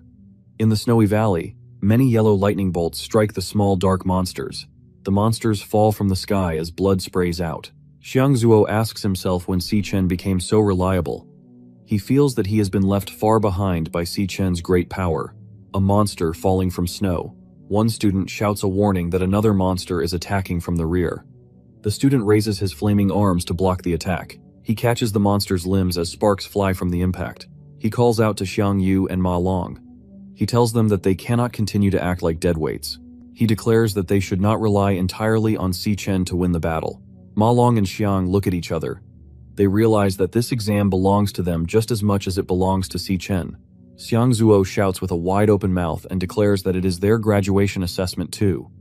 Ma Long reaches out with his right hand. A bright green light shines from his palm. He agrees with Xiang Zuo's words. Ma Long stands firmly in the snow and activates a skill called Flora Chant Vine Lock. Many long dark vines erupt from his glowing green hand and spread across the area. He yells for the monsters to taste his power. The vines lunge through the air and wrap tightly around a white monster's head and neck. The monster screams SK-Ri as it tears through the dark vines and breaks free. Xiang Zuo is thrown backward by a sudden blast of light and energy. He looks at the monster and his hand glows with a bright green light. He shouts that the monster broke through his trap instantly. Ma Long activates a new skill called Cloud Chant Frost Breeze. A wave of cold blue air hits the monster and begins to freeze its body in blocks of ice. Ma Long reaches out with a glowing blue hand and tells Xiang Yu that the monster is now vulnerable. He yells for them to attack together. Xiang Yu clenches his right fist, which glows with a powerful green aura. He looks at the frozen beast and says that the monster will not be able to escape this time. Ma Long and Xiang Yu combine their powers to trap the enemy. They use a combo skill called Frost Breeze and Vine Lock. The white monster is encased in large blocks of ice and wrapped tightly in thick green vines. Ma Long and Xiang Yu look toward their teammate and shout for Xiang Zuo to attack now. Xiang Zuo is the team's nuclear mage, runs forward, and holds a ball of swirling orange fire in his right hand. He pulls his arm back and throws a massive fire projectile at the trapped monster. He yells for the monster to taste his power. A large title identifies the move as Burst Flame Bullet. The giant ball of fire streaks through the air toward the frozen beast with great force. The massive fireball hits the monster directly. The monster is engulfed in flames and its white fur begins to burn. He crouches low and creates 3 smaller glowing fire bullets around his body. He shoots all 3 projectiles at the same time. He shouts that the beast is much more tanky than he expected. The fire bullets streak through the air and hit the monster's chest and wings. Each hit creates a new explosion. Xiang Yu reaches out his hand as green light glows from his palm. He shouts that he can no longer hold the monster back. Next to him, Ma Long looks very stressed as blue energy sparks around his hand. He grits his teeth and yells that he has reached his limit. High above them, Xiangzuo jumps into the air against a dark red sky. He holds a massive, swirling sphere of orange and white fire above his head. He shouts that he is going all out. His eyes glow with a bright red light. He opens his mouth wide and screams that this is his final attack. Xiangzuo uses his ultimate skill called Converged Burst Flame Bullet. He falls from the red sky toward the target. A massive explosion of fire and orange light fills the screen, and the impact shakes the ground. A small drone states that the team successfully killed a ghost bat monster. The three roommates lie on the ground covered in black smoke and dust. They look very tired, but they are smiling. Ma Long shouts that they actually did it. Xiangzuo says they managed to take down a D-rank monster. Xichen stands nearby behind a tree and watches his friends with a calm expression. The three roommates lie on the snowy ground, looking up at the sky. A notification appears above a dead monster. It shows they have collected a ghost bat monkey finger bone. One of the teammates asks Xichen if he saw their victory. Xiangzuo breathes heavily but has a wide smile on his face. He tells Xichen that the battle was very easy for them. Xichen looks at his friends and tells them they did a good job. Behind him, the bodies of dead monsters are draped over the branches of a leafless tree. A final system message appears from the drone. It congratulates the team and announces that every monster within the Devil's Cave has been killed. Director Gong Xuan stares at the monitor with his mouth wide open in total shock. He is sweating and asks how it is possible for trash students to win. He says these students have zero combat experience. He is confused because they killed a D-rank monster that is much stronger than their official level. A screen shows the dead monster through a live camera feed. Gong Lin and Headmaster Yuan Long watch the footage silently. Carl Cavendish sits in a large chair and smiles. He says the young man is performing excellently. Carl looks closely at Xichen's face and remarks that the boy looks very much like an old acquaintance. Carl Cavendish smiles while looking at the monitor. He repeats Xichen's name and says that he remembers him now. Gong Xuan looks toward the screen and sweats. He suddenly points his hand forward and laughs loudly. He tells everyone in the room to look at the display. A screen appears and states that the other team in the D-rank dungeon is moving very fast. They are already halfway through the dungeon. A live video feed shows Gongting fighting in a bright blue area. Sigrid notes that the coordination of the student teams is flawless. She compares them to a professional guild raid team. Carl Cavendish smiles while looking at the screen. He finds the situation interesting and says the graduating class is impressive. Director Gong Xuan smirks and states that the battle has only just begun. He promises that the real show is yet to come. Inside the dark dungeon, a high-risk D-rank dungeon called the Gloomvine Grotto, and a group of monsters called Noxious Toadstools rush forward. They are identified as D-rank flower soldiers. These creatures have large red mushroom heads and giant mouths filled with sharp teeth. She is a flower chanter using a skill called Withering Hymn. The icons indicate that the monster's strength, stamina, and speed are all decreasing. The blonde girl continues playing her guitar to weaken the enemies. A boy with short hair claps his hands together and shouts for his team to gather the monsters. He is a star mage using a skill called Astral Fusion. A large beam of purple energy traps a mushroom monster in the air. Another teammate calls out to the captain. Gong Ting looks very serious, and a bright light flashes from his hand with a shing sound. He strikes the monster with extreme force. A massive explosion of orange fire and red blood fills the area as the monster is torn apart by the captain's final attack. He performs a powerful strike called Searing Fracture. He is a C-rank flame soldier. He holds the handle of his sword as black energy flows around him. One teammate laughs and says that the monsters in this exam are the same ones they fought during their training sessions. Another teammate adds that fighting these creatures has become second nature to them now. They look very confident as they stand in the middle of the flames. His teammate smiles and says that the graduation exam is rigged by the Gong family. He thinks life is easy when you know the right people. He believes his team will become champions very soon. Gong Ting walks forward into a dark forest. Gong Cheng waves his hand and shouts to the team. He tells them it is time to fight the dungeon boss. On the other side in the snowy field, Xichen walks through the heavy snow with his teammates. They move forward together in the middle of the storm. The team is currently inside a high-risk D-rank dungeon. The location is called Cloudwood Summit's Peak. The mountain is covered in deep white snow and blue ice. One teammate speaks, saying he cannot believe they successfully made it to the top of a D-rank dungeon. A large title appears. It identifies the upcoming enemy as a Frostwraith ape. The monster is classified as a D-rank cloud soldier. A giant white ape sits in the snow and eats a smaller creature. The ape tears the body apart with its teeth, blood covering the ground and the monster's fur. Ma Long looks terrified and sweats heavily. He asks if the creature is the monster lord. His teammate says that one slap from the ape would kill him many times. He whispers that he is very scared. The giant ape has glowing red eyes and deep scars on its face. It stops eating and looks directly toward our teammates. Ma Long sees the monster staring at them. He throws his hands up in the air and screams in terror. He yells that the monster is looking right at them. The ape monster leaps down from above with great speed. It screams as it lunges toward the group. Si-Chen's two teammates scream and run away in terror. Si-Chen remains standing still and looks up at the massive creature. Suddenly, he delivers a heavy kick directly into the ape's face. Blood sprays from the monster's face as it is struck with extreme force. The giant white ape monster slams into the snowy ground with a loud crash. A bright blue trail of light follows the force of the impact. The monster is thrown backward and rolls across the deep snow. Si-Chen stays in a low combat stance as yellow lightning crackles around his body. He then delivers a fast strike with a glowing yellow blade.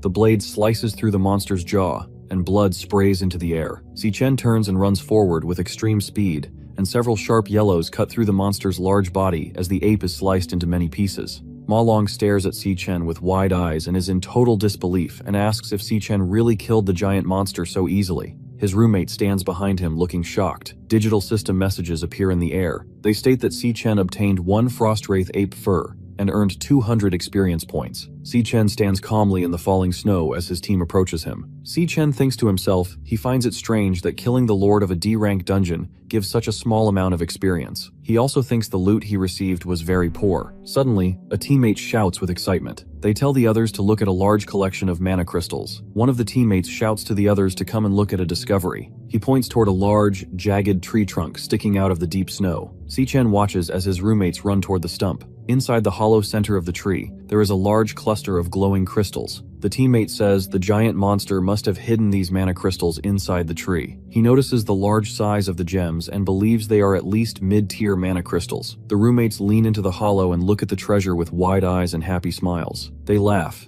and say that if they sell these crystals, they will be set for life. Si-Chen suddenly shouts for his team to hold on immediately, as his hand reaches out to touch one of the glowing blue mana crystals. Suddenly, a massive explosion of cold energy erupts from the center of the tree. The roommates look terrified as they are blown backward by the intense force. Si-Chen stands in the middle of the bright blue light with a serious expression. A powerful skill called Arctic Nova is activated by a cloud mage. The entire area is instantly covered in giant, sharp ice spikes that erupt from the ground. The snowy mountain is now filled with jagged blue ice and thick white mist. Giant ice spikes cover the entire mountain landscape. One of Si-Chen's teammates is trapped behind the sharp pillars of ice. Near him, a device sits on the frozen ground. The device makes a buzzing sound. In the monitoring room, the camera feed for Si-Chen's team turns black and begins to glitch. A warning icon appears on the screen with the text, Team Si-Chen, no signal. Director Gong Xuan watches the monitor and says that the team fell directly into a trap. He explains that high-level monsters are very intelligent. He insults the students, calling them losers and a burden on society. He declares that this event marks the end of the graduation exam for Si-Chen and his team. Carl states that the students' lives are now in clear danger. Gong Xuan agrees immediately and says that saving the students is their top priority. He suggests that the guild rescue team should step in now. He notes that this would mean ending the graduation exam for Si-Chen's team. Many screens are dark or display warning icons. Carl looks at the monitors and tells everyone to give the team a little more time. Principal Yuan Long explains that the students' wristbands are constantly monitoring their health. He states that all their vital signs are currently stable. He also points out that the neural data shows the students do not want to quit the exam. He tells the other leaders that the decision to withdraw should be left to the students. Gong Lin stands next to the principal and remains silent. Back to the snowy mountain. Ma Long lets out a very loud sneeze and shouts. He sits on the frozen ground, surrounded by giant ice spikes. He shakes from the intense cold and hugs his arms to stay warm. Behind him, his teammates are trapped inside large blocks of ice. He mentions that he is thankful to be a Cloud Class Awakener. He explains that his class gives him resistance to the cold. He says that without this power, he would be frozen solid like his friends. A dark shadow falls over the area and a creepy laugh comes from the mist. The monster is revealed to be a giant warrior made of ice and dark metal. It has long white hair and a bright blue glowing core in its chest. The monster towers over the snowy landscape.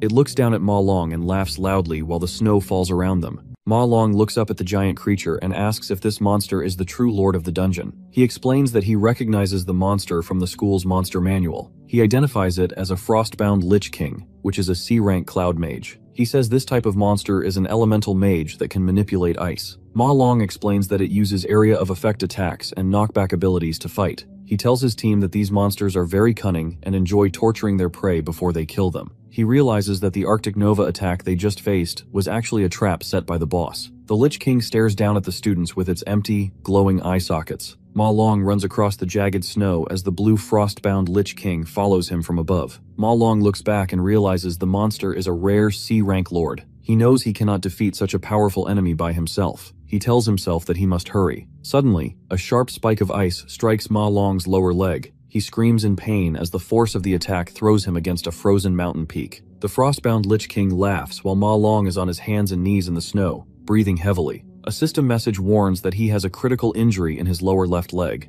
The screen asks if he wants to withdraw from the examination. Ma Long looks up and refuses to quit. He reaches out his glowing hand and says he must thaw Si-Chen immediately. Ma Long activates his Cloud Chanter skill called Perfect Origin. This power uses purifying energy to remove debuffs from a single target. Si-Chen is shown completely trapped inside a large, jagged block of ice. Ma Long tells himself that they still have a chance to win if he can defrost his teammate. An ice spike strikes Ma Long in the shoulder with a loud sound. Blood sprays into the cold air as Ma Long screams in pain. He falls face first into the snow. A message appears on the screen stating that his purification failed. The frostbound Lich King laughs loudly at him. The monster uses a skill called Frostbone Skewers. Many small ice shards form around the monster. Ma Long lies motionless on the ground. Several red warning boxes appear over him. They say his heart rate is at a critical level. They also report a serious injury in his right arm. The system asks Ma Long if he wants to withdraw from the examination now. Ma Long stares at the word withdraw and thinks about his life. He remembers always running away from every challenge and struggle he ever faced. A flashback shows Ma Long in school. A group of students throws objects at him while he covers his head. He thinks about how he was constantly left behind, humiliated, and ignored. He says people treated him like he did not matter. In another memory, Ma Long runs behind Si-Chen. He is sweating and panting, but he keeps his fists clenched. He says that they put everything on the line to reach this moment. Finally, he is screaming with intense effort. He declares that against all odds, he finally has the chance to change his life. He refuses to give up now. In the present, Ma Long grits his teeth and shouts that he will never give up the fight. Ma Long reaches his hand toward the large block of ice. A powerful green light erupts from his palm as he uses his Perfect Origin skill. He focuses a beam of bright blue energy directly at the ice trapping Si-Chen. The frostbound Lich King stands nearby and watches him. The monster energy waves spin through the air around them. Ma Long reaches out his hand toward the frozen structure. A bright blue light explodes from his palm. He screams as he uses all of his remaining strength. He kneels in the deep snow and points the intense blue energy at the large spikes of ice. Suddenly, inside the ice, Si-Chen's eyes snap open. They glow with a fierce, bright yellow light as he begins to awaken. Si-Chen activates his power and breaks out of the ice with a massive explosion. Blue ice shards fly everywhere in the snowy valley. He moves with incredible speed, shown by the large word Godspeed. The frostbound Lich King looks on in total shock. Its skeletal mouth is wide open, and its blue eyes glow with surprise. Si-Chen moves like a golden streak of light across the snow. He reaches Ma Long and catches him. Ma Long is very weak and covered in sweat. He looks at Si-Chen with a tired smile. He says that in the end, Si-Chen still had to break free from the ice by himself. He is relieved that Si-Chen is safe. Si-Chen looks at Ma Long and tells him that he was a very big help. Ma Long looks at Si-Chen's wounds and asks if he is going to be okay. Si-Chen responds that his injuries are not serious and that he has managed to stop the bleeding. The ground begins to shake with a loud rumble. Si-Chen explains that the monster is a C-rank cloud elemental monster lord called a frostbound Lich King. He warns Ma Long that it is incredibly powerful. He says they must not let the monster freeze them again. Si-Chen looks over his shoulder as the rumbling continues. Ma Long stares with wide eyes and looks very terrified. High in the snowy sky, the frostbound Lich King raises its arms. A massive, jagged blue ice crystal forms above the monster. A title identifies the attack as Giga Frost Nova. Si-Chen stands on the edge of a snowy cliff and looks up at the giant blue light. The frostbound Lich King opens its skeletal jaw and laughs loudly. Ma Long looks up at the sky with wide eyes and a terrified face. He asks how the monster could summon such a massive Frost Nova attack. He screams that it is impossible for them to dodge. A giant blue sphere of energy and jagged ice shards forms in the center of the snowy area. The ground rumbles violently as the spell expands. Suddenly, a massive white explosion fills the entire screen with blinding light. The force of the impact is extremely powerful. The frostbound Lich King floats in the snowy sky and laughs loudly. It looks down at the ground with glowing blue eyes to see the result of its attack. The entire valley is now covered in massive, jagged blue ice spikes. Ma Long is thrown backward through the air with a look of total shock. Si Chen stands in the center of a swirling blue aura of energy. He has switched his class to the Gravehound King at level 16. A system screen explains his frosty physique ability. This skill gives him full immunity to cold temperatures. It also increases all of his resistances while he is in low temperature environments. The frostbound Lich King opens its skeletal mouth wide and lets out a loud laugh. Ma Long sits on the snowy ground and sees that Si Chen is now using a different type of energy. Ma Long is confused and asks Si Chen what has happened to his power. He reminds Si Chen that he is supposed to be a lightning elemental assassin. Ma Long begins to sweat and asks if Si Chen is a rare 1 in a million person. Si Chen stands still as a powerful blue energy swirls around his body. Ma Long finally realizes that Si Chen is a dual-class awakener who can use 2 different types of abilities at the same time. Suddenly, Si Chen's eyes glow with a bright blue light. He tells them he is sorry for misjudging the situation. He says it is his fault that the 3 of them were put in danger. He clenches his fist tightly. Bright white light and electricity burst from his hand. He declares that the danger will end now. A message appears on the screen. It says that the class change is finished. Si Chen has now become the Abyssal Fiend at level 16. He holds a giant, glowing pink blade that makes a loud whirring sound. He looks toward the monster and says he will finish this battle immediately. Usually, an Awakener can only have 1 class. There is a very small chance for someone to have 2 classes. Only 1 person in 10 million can do this. The cloud symbol and the lightning symbol. These rare people are called dual classers. Ma Long realizes Si Chen is one of these extremely rare warriors. The world has fewer than 10 people with 2 classes. These people are very famous, and every guild wants to find them. Ma Long screams in shock as he realizes Si Chen is a dual classer. Si Chen stands in a bright blue aura while wearing a white bone mask. He has 2 classes. Then, a notification on the screen shows his strength and stamina increase 3 times. Ma Long screams again in total disbelief. He sees that Si Chen actually possesses 3 different classes. Si Chen's eyes glowed with a fierce blue light, and he reached max stamina and max strength. Si Chen notes that every single one of his classes is incredibly powerful. Si Chen is then leaping through the air. He is surrounded by swirling pink and purple energy. He prepares to strike with his massive, glowing pink blade. The monster stands in the distance, overshadowed by Si Chen's power. Ma Long looks completely terrified. He thinks about the crushing aura the monster had earlier in the fight. He realizes that Si Chen's current power is now even greater than the monster's pressure. The frostbound Lich King lets out a loud, high-pitched scream as it is struck. Si Chen activates a powerful move called Triple Calamity Overload Mode. He delivers a massive vertical slice that fills the panel with bright pink and purple light. The monster is torn apart by the force of the blade. The skeletal body of the Lich King shatters into many white bones and torn pieces of cloth. Si Chen kneels on the ground, holding his glowing weapon as the monster is destroyed. A victory screen appears over Si Chen. He stands in a bright pillar of yellow light as the system updates. He earns 5,000 experience points from the battle. A notification flashes, "Level up," showing that Si Chen has reached level 17. At the bottom of the screen, a loot window appears. It confirms that he has obtained a new item called Frostbone Skewers. Ma Long looks down at the skeletal remains of the monster lord in the snow. He is very impressed. He tells Si Chen that he should have known he could win.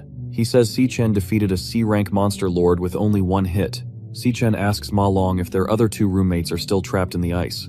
He asks if Ma Long has enough energy left to defrost them. Ma Long realizes he forgot about his friends. He runs quickly across the snowy ground toward the large ice spikes. He shouts that he totally forgot about Xiang Zuo and Xiang Yu. He tells them to hang in there as he rushes to help. Si Chen stays behind and watches him run. The skeletal skull of the frostbound Lich King lies on the ground. A system box appears above the skull. The box displays the word Devourer in large white letters. Si Chen reaches his hand toward the remains of the monster. A bright red light glows from his palm and pulses with energy. A red digital loading bar appears at the top of the screen with the word Devouring. Swirling white energy pulls the skeletal head of the frostbound Lich King into Si Chen's body. A system message appears stating that the devouring is complete. A card appears in front of him. It displays the frostbound Lich King and identifies the new class as Cloud Mage. The card shows star ratings for stats like strength, speed, and mental power. It also lists the skills Frostbone Skewers and Arctic Nova. Si Chen says that he has gained a new class called Cloud Mage. He explains that this is the first time he has obtained a new class while outside of the dream realm. Si-chen looks calmly at the snowy ground. He sees that the small robot camera is completely covered in ice. He thinks about the previous Arctic Nova attack. He realizes his true powers were not seen by the judges because the camera was frozen. He tells himself there is still plenty of time to finish the test. He wants to earn a perfect score for his team. In the background, Ma Long continues to use his energy to help the other two roommates. A screen appears in front of Si-chen. A notification flashes with the words, "Class level up." He has reached 100% experience for his current class. He gains 1 new star. The system tells him he can now use this star to increase his various stats. Si-chen looks at a glowing icon on his system screen. He is surprised and asks if he just earned a star. The icon shows a multiplication symbol and a green star. On the other side of Team Gongting, inside a dark cave called the Gloomvine Grotto, they are fighting a D-rank flower mage monster called a giant man-eater. The monster is a large red plant with sharp teeth and green vines. One student is thrown through the air by a vine and yells in pain. One teammate has purple glowing chains wrapped around his fists. He is sweating and his face is filled with strain. He asks if a D-rank boss is truly this powerful. He shouts at his other teammates to pummel the monster. He yells that he cannot hold the creature back any longer. Another student holds a bow made of bright yellow electricity. He pulls the string back and sparks fly through the air. He says the monster is too tanky and has too much health. The giant red plant monster is hit by yellow lightning in its open mouth. A student shouts that he is not doing any damage to the beast. The monster uses its large green vines to strike the students with a loud sound. Many team members are thrown into the air. One student screams that the monster has broken free. A student crawls on the dark ground, looks terrified, and is covered in sweat. He asks his teammates what they should do. He says they never fought anything this strong during their training sessions. Another student looks toward the back of the cave and says that Gongting is their only hope. He wonders how the situation is on Gongting's end of the battle. Gongting stands in a dark cave while his teammates use yellow magic circles to give him energy. Digital text on the screen shows that his stamina, strength, and elemental power are all increasing. One teammate asks if he has built up enough power yet. Gongting is now surrounded by intense orange flames. His eyes glow with a sharp red light, and he has a very serious expression. He looks ahead and says that he has enough power. Gongting leaps forward with incredible speed. A large fire explosion happens behind him as he lunges toward the enemy. He strikes the giant red plant monster with his sword. Gongting moves as a streak of fire and black light. He slices directly through the thick neck of the monster. Gongting looks ahead with glowing orange eyes.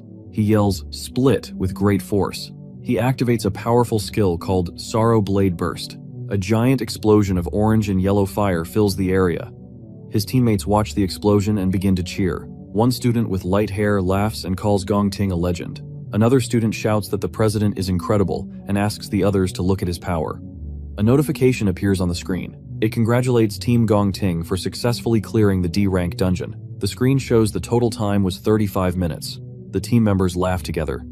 They state that they cleared the dungeon in nearly half an hour. They believe that no other team will ever be able to beat their record. Gongting stands silently in the middle of the burning fire while holding his glowing sword. A student walks with his teammate through a hallway. He says that even a low-tier F-rank dungeon takes most people an hour to finish. He laughs and says that anyone else leaving the area now must be trash who gave up early. Many students are sitting on long benches. Most of them are covered in bandages and look defeated. One student crouches on the floor and holds his head in fear. He begs the monsters not to kill him. His teammate tells him to calm down because they left the dungeon a long time ago. Nearby, a girl says the monsters were too terrifying. A student watches from a distance and says that Si-chen's group gave up and left early just as he expected. In the corner, Si-chen leans against the wall. He looks at his phone with a calm expression. His 3 roommates sit on the bench next to him. They are wrapped in gray blankets and look very exhausted. One roommate has a crutch leaning against his seat. Si-chen sits on a bench in the waiting room. Gongcheng walks up to him and mocks him. He says that Si-chen could not even finish the assessment. He asks Si-chen where his tough attitude went. Gongting stands nearby and tells Gongcheng to come back. He sees a group of men in suits arriving at the entrance. Gongting says the vice chairman is here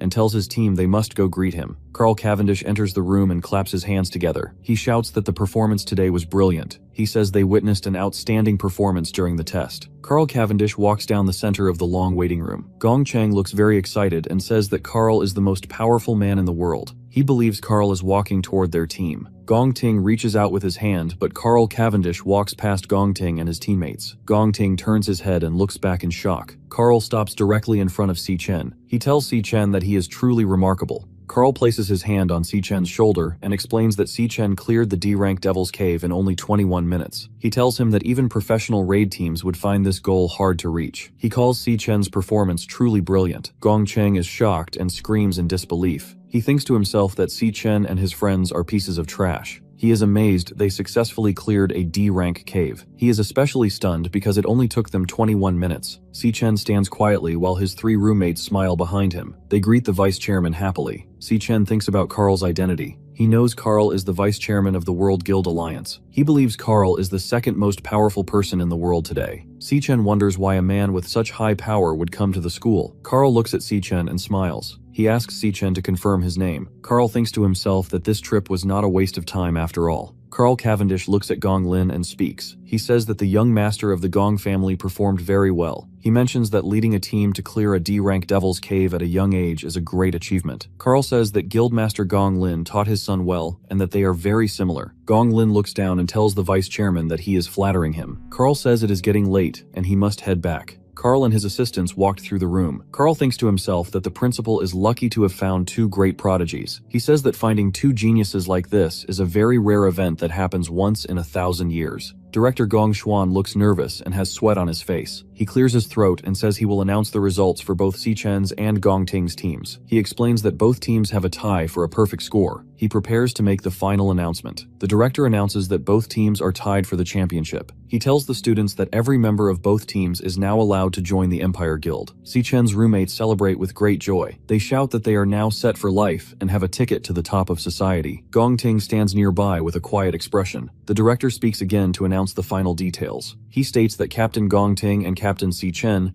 will both be given core management positions within the Empire Guild. He also says that the 2 of them will split the 1 million prize money equally. Gong Ting looks slightly shocked by the news. Si Chen looks back at him with a calm face. Si Chen thinks about the prize money and realizes he will only receive 500,000 yuan. He remembers his promise to pay back 1 million yuan to Qingji within a month. He tells himself he must find a way to earn the other 500,000 yuan as quickly as possible. Gong Ting stands in the shadows and says there can only be one champion. He looks directly at Si Chen and loudly demands a one-on-one tiebreaker match against Si Chen. Director Gong Xuan looks extremely shocked and sweats. The other students and the high-ranking officials watch the confrontation. The director leans in and whispers to Gong Ting. He asks Gong Ting what nonsense he is talking about. The ranking assessment ends in a tie for first place. Most people believe this is a perfect result and think Si Chen will not want to fight again. However, Si Chen looks at Gong Ting and says if he will be allowed to keep the entire 1 million yuan prize if he wins a tiebreaker match. Director Gong Xuan is shocked by the question and spits in surprise. Gong Ting tells Si Chen that if he can win the fight, he can take all the money. Carl Cavendish watches the 2 students from the side. He smiles and says the situation is very interesting. He remarks that the performance has not ended yet. They walk toward each other until they are standing face to face. They stare intensely into each other's eyes. Si Chen asks Gong Ting how they are going to settle the match and determine the winner. Sometime later, Si Chen sits on a couch in a luxury room. He says that he must repay his debt. He asks for a 1-week extension on the deadline. He explains that he received 500,000 less than he expected. This happened because the graduation exam ended in a tie. Si Chen tells Qingji that he will have a one-on-one tiebreaker match with Gong Ting. He says the fight will happen in 1 week. They will go to a wild devil's cave outside of the school. Qingji looks very shocked and says the cave is far too dangerous for students. He notes that neither of them has professional guild training. Si Chen tells Qingji not to worry. He says he will get the remaining money after he wins the match. He also promises to give Qingji all the monster materials he finds inside the cave. He tells the guild leader to keep the monster materials as interest for the 1-week deadline extension. Qingji places his hand over his mouth and thinks to himself that Si Chen is extraordinary. He notices that Si Chen shows no fear about entering a dangerous wild devil's cave. He is surprised that Si Chen only cares about his debt and interest. Si Chen holds a small glass of water in his hand. He states that there is another reason for his visit today. He says this reason is even more important than the loan. Qingji looks back at him and waits for him to continue.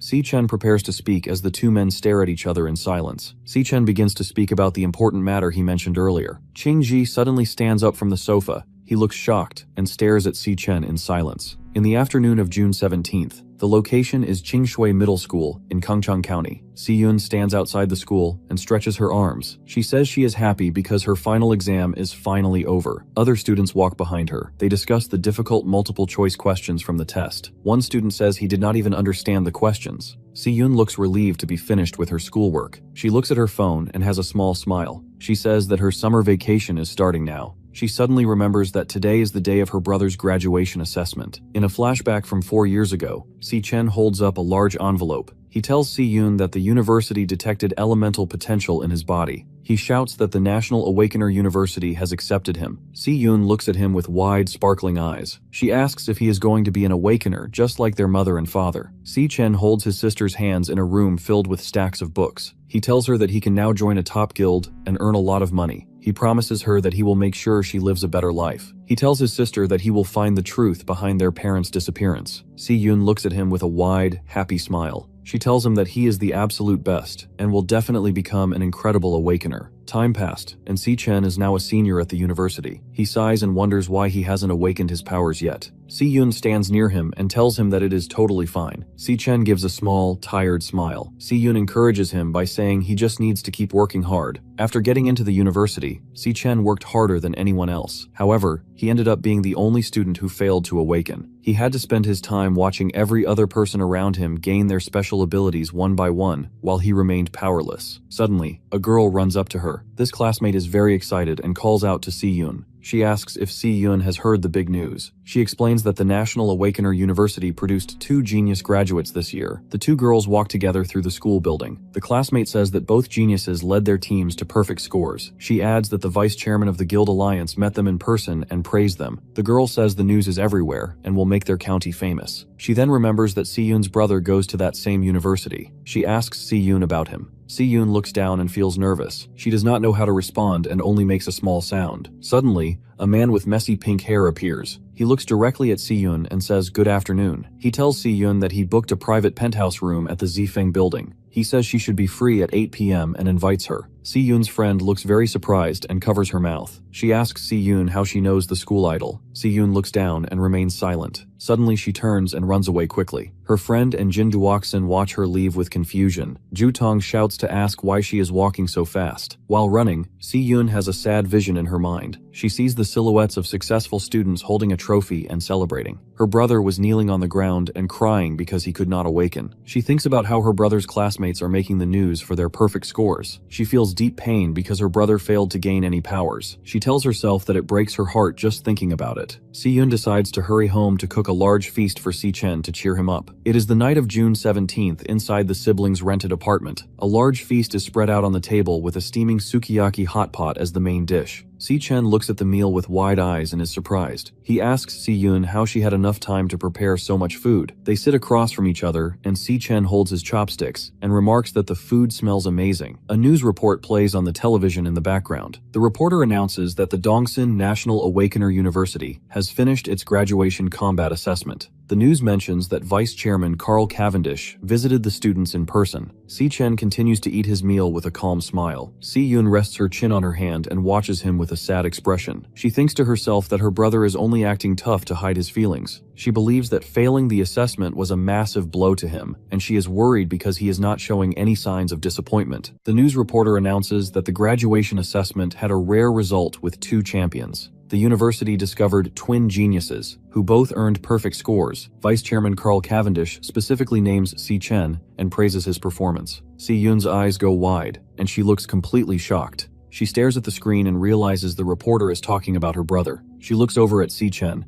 who is calmly sitting across from her and drinking from a cup. She asks herself if her brother really led his team to a perfect score. She wonders how he achieved such a high rank. She looks at her brother with a soft smile and tears in her eyes. She thinks to herself that he is a silly brother. It is the 17th of June 2157, the day of the graduation combat assessment. Vice Chairman Carl Cavendish sits in a restaurant and eats a piece of meat with chopsticks. He smiles and says the trip was definitely worth it because he found a gem. Ling Yu sits across the table from him and Carl asks her why she chose to join Si Chen's team. He places a brown envelope stamped "Secret" on the table. He reads the assessment report and notes that Si Chen cleared a D-rank dungeon in only 21 minutes. Carl explains that even a professional guild team would find this task difficult. Ling Yu says she knows Si Chen's secret. She reveals that Si Chen trained in a highly dangerous wild devil's cave before the school exam. Carl looks very surprised by this information. Meanwhile, Si Chen stands in the snowy wasteland inside the Devil's Tower. He looks at his digital system screen, now a level 17 lightning assassin.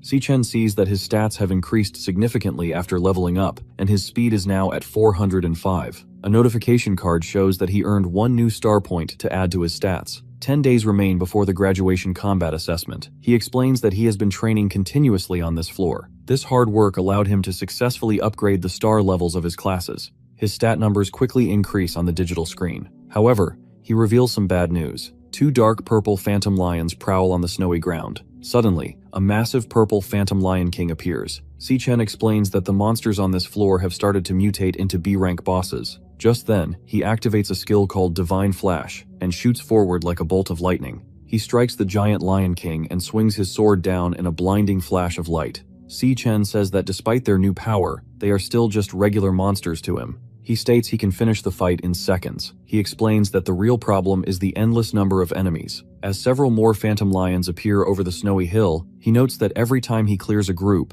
a new wave immediately spawns to replace them. He swings his blade and dodges a leaping purple lion. He tells himself to wait a little more until his body reaches its physical limits. He lunges forward, covered in yellow lightning. A purple lion is hit by yellow energy and crashes hard into the snow. Si Chen falls to his knees, sweating and breathing heavily. He realizes the large monster is completely toying with him. Si Chen looks serious and notes that his stamina will be completely depleted soon. He jumps backward high into the air with his blade to escape another attacking lion. Suddenly, a bright blue light surrounds him, and a system message announces a class switch. Si Chen's eyes glow with intense blue light as ice forms over his body. He says it is time to test out his new power. The transformation finishes, and Si Chen becomes a level 17 Frostbone Skeleton King. A digital card displays his new Cloud Mage stats and ice abilities. Then, he uses a Cloud Mage skill called Frost Spike. Many sharp ice spikes shoot down from the bright blue sky. The spikes hit the snowy ground and create massive blue explosions around the giant purple lion. Si Chen notes that his stamina is almost completely gone. He tells himself he must finish the battle quickly before his skills go on cooldown. He unleashes another huge wave of ice spikes that curve through the air and strike the roaring lion boss, creating a large blast of blue energy. Suddenly, a dark black portal appears high in the sky. Massive rings of ice form and crack along the snowy ground with loud banging sounds. The purple lions look around in shock as the endless horde of beasts finally stops coming. Si Chen reaches his icy hand up toward the sky. The giant purple Lion King looks up with wide eyes and an open mouth. This ultimate attack is called the Frost Blast Bomb. The giant ice bomb hovers over the snowy wasteland while the lions stare up at it in fear. He stares forward and declares that not a single monster will escape. The giant purple lion opens its mouth and roars loudly. Si Chen jumps high into the air. A massive explosion of blue and white energy erupts from the snowy ground with a loud sound. The monster is completely frozen inside a large block of jagged ice. Si Chen holds a glowing pink sword and swings it down. A screen shows that his class switch is complete. Si Chen's eyes now glow with bright blue light. He declares that the fight on the first floor of the dreamscape is finally over. He activates a stellar warrior skill called Triple Cataclysm in crushing mode. He strikes the frozen lion with a giant beam of pink energy. The powerful attack slices completely through the monster. Si Chen stands in the snowy wasteland and holds his glowing sword. Several purple lions lie dead on the ground around him. Broken pieces of ice are scattered everywhere. One of the dead lions begins to turn white. Its body starts to fade into dark smoke. Si Chen stares forward with glowing yellow eyes and tells the dead monster to talk. He reaches out his hand and demands to know the monster's exact class. The purple lion's body turns into dark smoke. Si Chen absorbs the dark energy into his glowing hand. The energy transforms into a new purple digital card called Lion King Phantom Mane. Si Chen looks at the floating card and says that he has never seen a tamer class before. He looks back at the snowy wasteland under the starry sky, where the giant lion boss used to stand behind its pack. He understands now why the boss refused to fight him directly. He explains that the boss had weak stats and hid behind its contracted beasts the whole time. Si Chen reads the card's new skills. He notes that the teleportation ability, which lets the user jump to a beast to protect it, is amazingly good. His second skill allows him to forcibly contract beasts. He says this forced contracting ability is exactly what he needs right now. However, the card explains that the success rate is higher against heavily injured monsters. Si-Chen concludes that to successfully capture a contracted beast, he will have to beat the monster very badly first. Later, Si-Chen walks through the snow and enters a sandy desert. He looks around and says that the second floor is a barren desert. He sees an enormous skeleton lying in the sand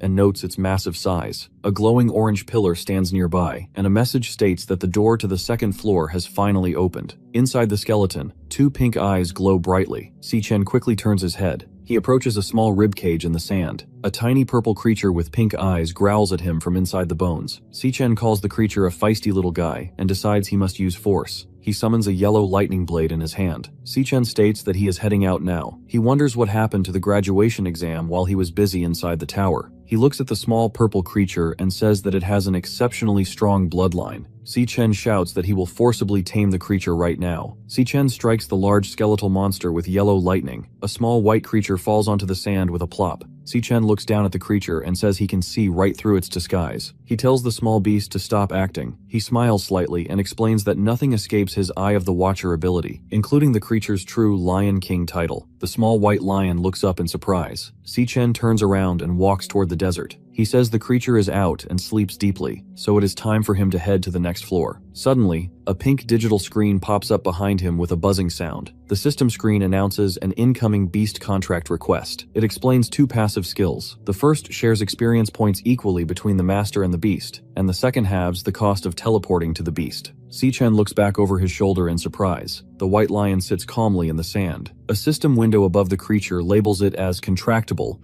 and names it Lion King Leo. Finally, the system asks Si-Chen if he wants to accept the contract. Si-Chen looks down at the creature and asks if it wants to follow him. The creature looks up and barks loudly. Si-Chen tells the creature that he plans to conquer every floor of the Devil Tower. He warns them that the monsters will become more vicious on each floor. He explains that it could be injured or even lose its life. He asks the creature if it has truly thought this through. The small lion barks again to show it agrees. Si-Chen closes his eyes and says he understands. He opens his eyes, and his glowing pink loudly consents to sign the contract. A message announces that the contract with Lion King Leo is established. A new card shows Si-Chen's stats as a Star Beastmaster. The screen lists new passive skills, including a pact that shares experience points and an ability to teleport to the beast's side. Si-Chen smiles and gestures with his thumb, telling the creature that they will head out together. The small lion runs happily beside him. They walk toward the swirling orange portal. Si-Chen tells the lion to protect itself while he is fighting. The creature barks in agreement and steps into the tall portal. Si-Chen and his small white beast walk into a dark, rocky cave filled with bright orange pillars of light and flowing lava. Si-Chen sweats heavily and says it is so hot that he feels like he will melt. As he walks near the edge, he wonders what kind of monster they will encounter on this floor. Suddenly, a blinding white light flashes. Si-Chen's eyes widen in terror as a massive hole is instantly blasted straight through his chest. Blood sprays everywhere as his face freezes in complete shock. Si-Chen suddenly gasps and wakes up in his bed with sunlight shining through the window. He sits up and breathes heavily, realizing he was killed in an instant without even seeing the monster. He looks confused and wonders what kind of terrifying power the second-floor monster possesses. Si-Yun calls out from behind the door, telling him to come out and eat breakfast. He sits at the table and looks surprised, calling the large meal of noodles and fruit an absolute feast. She reminds him to wash the dishes and hang up the clothes from the washing machine in 30 minutes. As she puts on her shoes, Si-Chen asks why she is rushing to leave since summer vacation has already started. Si-Yun explains she is going to her summer job. Si-Chen looks confused and reminds her that he told her to leave the money matters to him. Si-Yun smiles brightly and says that since her brother has made it to the top, she cannot fall behind. She adds that staying home all summer would be boring anyway. Si-Yun closes the door and leaves. She tells Si-Chen to wash the dishes and hang the clothes. Si-Chen washes a bowl under running water. He hangs a gray shirt on a clothing rack in the living room. He thinks about how Xiaoyun has always lived her life with grit, no matter what happens. He looks at a framed picture on his desk. The picture shows him and his sister smiling and making peace signs. He kneels down to look closer at the photo. He thinks that even though she is just a child, she makes him feel cared for. A vision of the massive Demon King Wrath with its giant tentacles appears in his mind. Si-Chen thinks that once he finishes school, he must fight Wrath. Because of this, he will not be able to stay by Xiaoyun's side for much longer. He states that she is the only person he truly worries about. Suddenly, his eyes widened in surprise. He puts his fingers to his forehead and thinks of a new idea. Si-Chen's eyes glow with bright purple light, and a dark purple portal opens in the air above him. The white lion falls out of the portal. Si-chen looks completely shocked with his mouth open. He realizes that he actually managed to summon his contracted beast from the dreamscape devil tower into the real world. The lion then jumps onto the couch and plays with a box of tissues, pulling them out and making a mess. Si-chen watches the lion and decides to have Leo follow Xiaoyun while he is away. A card showing the Phantom Spirit Lion King and its skills. Si-chen looks at his hand and explains the skill called Astral Orbit Jump. He says this skill will let him see through the beast's eyes if she is in danger. He will also be able to teleport instantly to her side to protect her. He remembers a time when Xiaoyun was little and happily petted a white cat and a brown dog. He smiles with glowing purple eyes and holds the beast card. He believes that since she loves cats and dogs, she will gladly accept a small lion. Suddenly,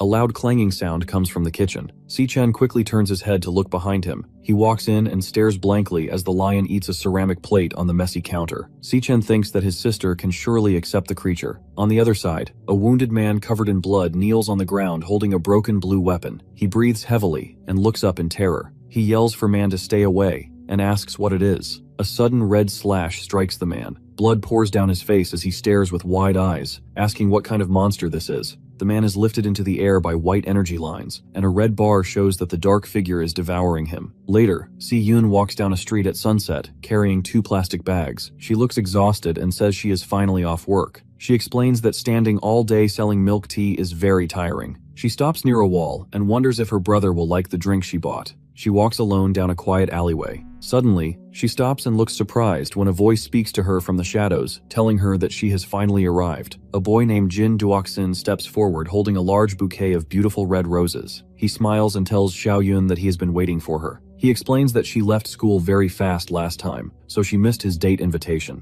He tells her not to worry because he rented the entire top floor of the Zifeng building for them again tonight. Si-Yun asks him how he knew she lived in this area. Jin Duoxin smirks arrogantly and pushes his hair back. He explains that his father is the director of the first hospital, so using his connections to find her was very easy. Si-Yun does not accept his flowers. Instead, she walks past him and says they are from 2 completely different worlds. She firmly tells him never to come looking for her again. Suddenly, Jin Duoxin yells at her. He violently grabs her wrist to stop her from leaving. He becomes very angry and asks if she knows how much effort it takes to rent an entire floor at the Zifeng building. He tells her that he invited a bunch of friends, so her not showing up would completely disrespect him. Si-Yun glares back at him sharply and asks why she should show him any respect. She also tells him that staking out her home like this is incredibly creepy. Hearing the word creepy, Jin Duoxin's face turns dark and he asks her just who she thinks she is. He states that he tried to be nice to her, but she threw his kindness right back in his face. He violently threatens her, asking if she honestly believes he could not have his way with her in just 3 minutes. Suddenly, Si-Yun lunges forward and delivers a powerful headbutt directly into Jin Duoxin's face. Si-Yun walks away angrily while carrying her plastic bags. She tells Jin Duoxin to go get his brain checked at his father's hospital first. Si-Yun continues walking annoyedly, telling him to stop bothering her because he completely ruined her mood today. In the outside of their apartment building, the white lion looks up with bright eyes. Si-Yun lifts the little lion high into the air with both hands. Her eyes turn into pink hearts. She shouts in surprise and asks her brother where he bought such an adorable magical beast. She hugs the little white lion tightly against her cheek and smiles widely with floating hearts around her. Si-Chen sits calmly on a chair nearby and tells her that the creature's name is Leo and explains that she will be taking care of him from now on. Si-Yun sits on the couch, holding Leo happily, and excitedly asks if she can really raise a little lion. His smartphone rings and a sound comes from the device. He looks down at the screen with wide eyes. The phone screen displays an email from the Guild Supervisory Bureau. The message states that his application has been approved after a careful review. The email also tells him to contact the Bureau if he has questions and wishes him a pleasant life. Si-Chen thinks to himself that his application is finally approved. He notes that his plan can now proceed smoothly. He lowers the phone, looks forward, and states that his next goal is to win the tiebreaker match. He declares that he must win this fight in exactly 6 days. 6 days later, on the 24th of June, 2157, the day of the tiebreaker assessment arrived, at 3:10 p.m. in the outskirts of Greenlight Forest. Director Gong Xuan stands in front of a bright portal located inside the trunk of a massive tree. Scientists and equipment surround the area. Gong Xuan calls for the attention of the 2 candidates. He announces that the school board decided the tiebreaker will happen inside this wild devil's cave, which equipment surveys confirm is a D-rank cave. Gong Xuan reminds them of their agreement to be assessed in the same cave together. He warns them that the inside of a wild cave is completely unknown, making the risks much higher than normal school assessments. Because of this danger, the school brought in 3 senior guild raid team members from the Dongshin Nation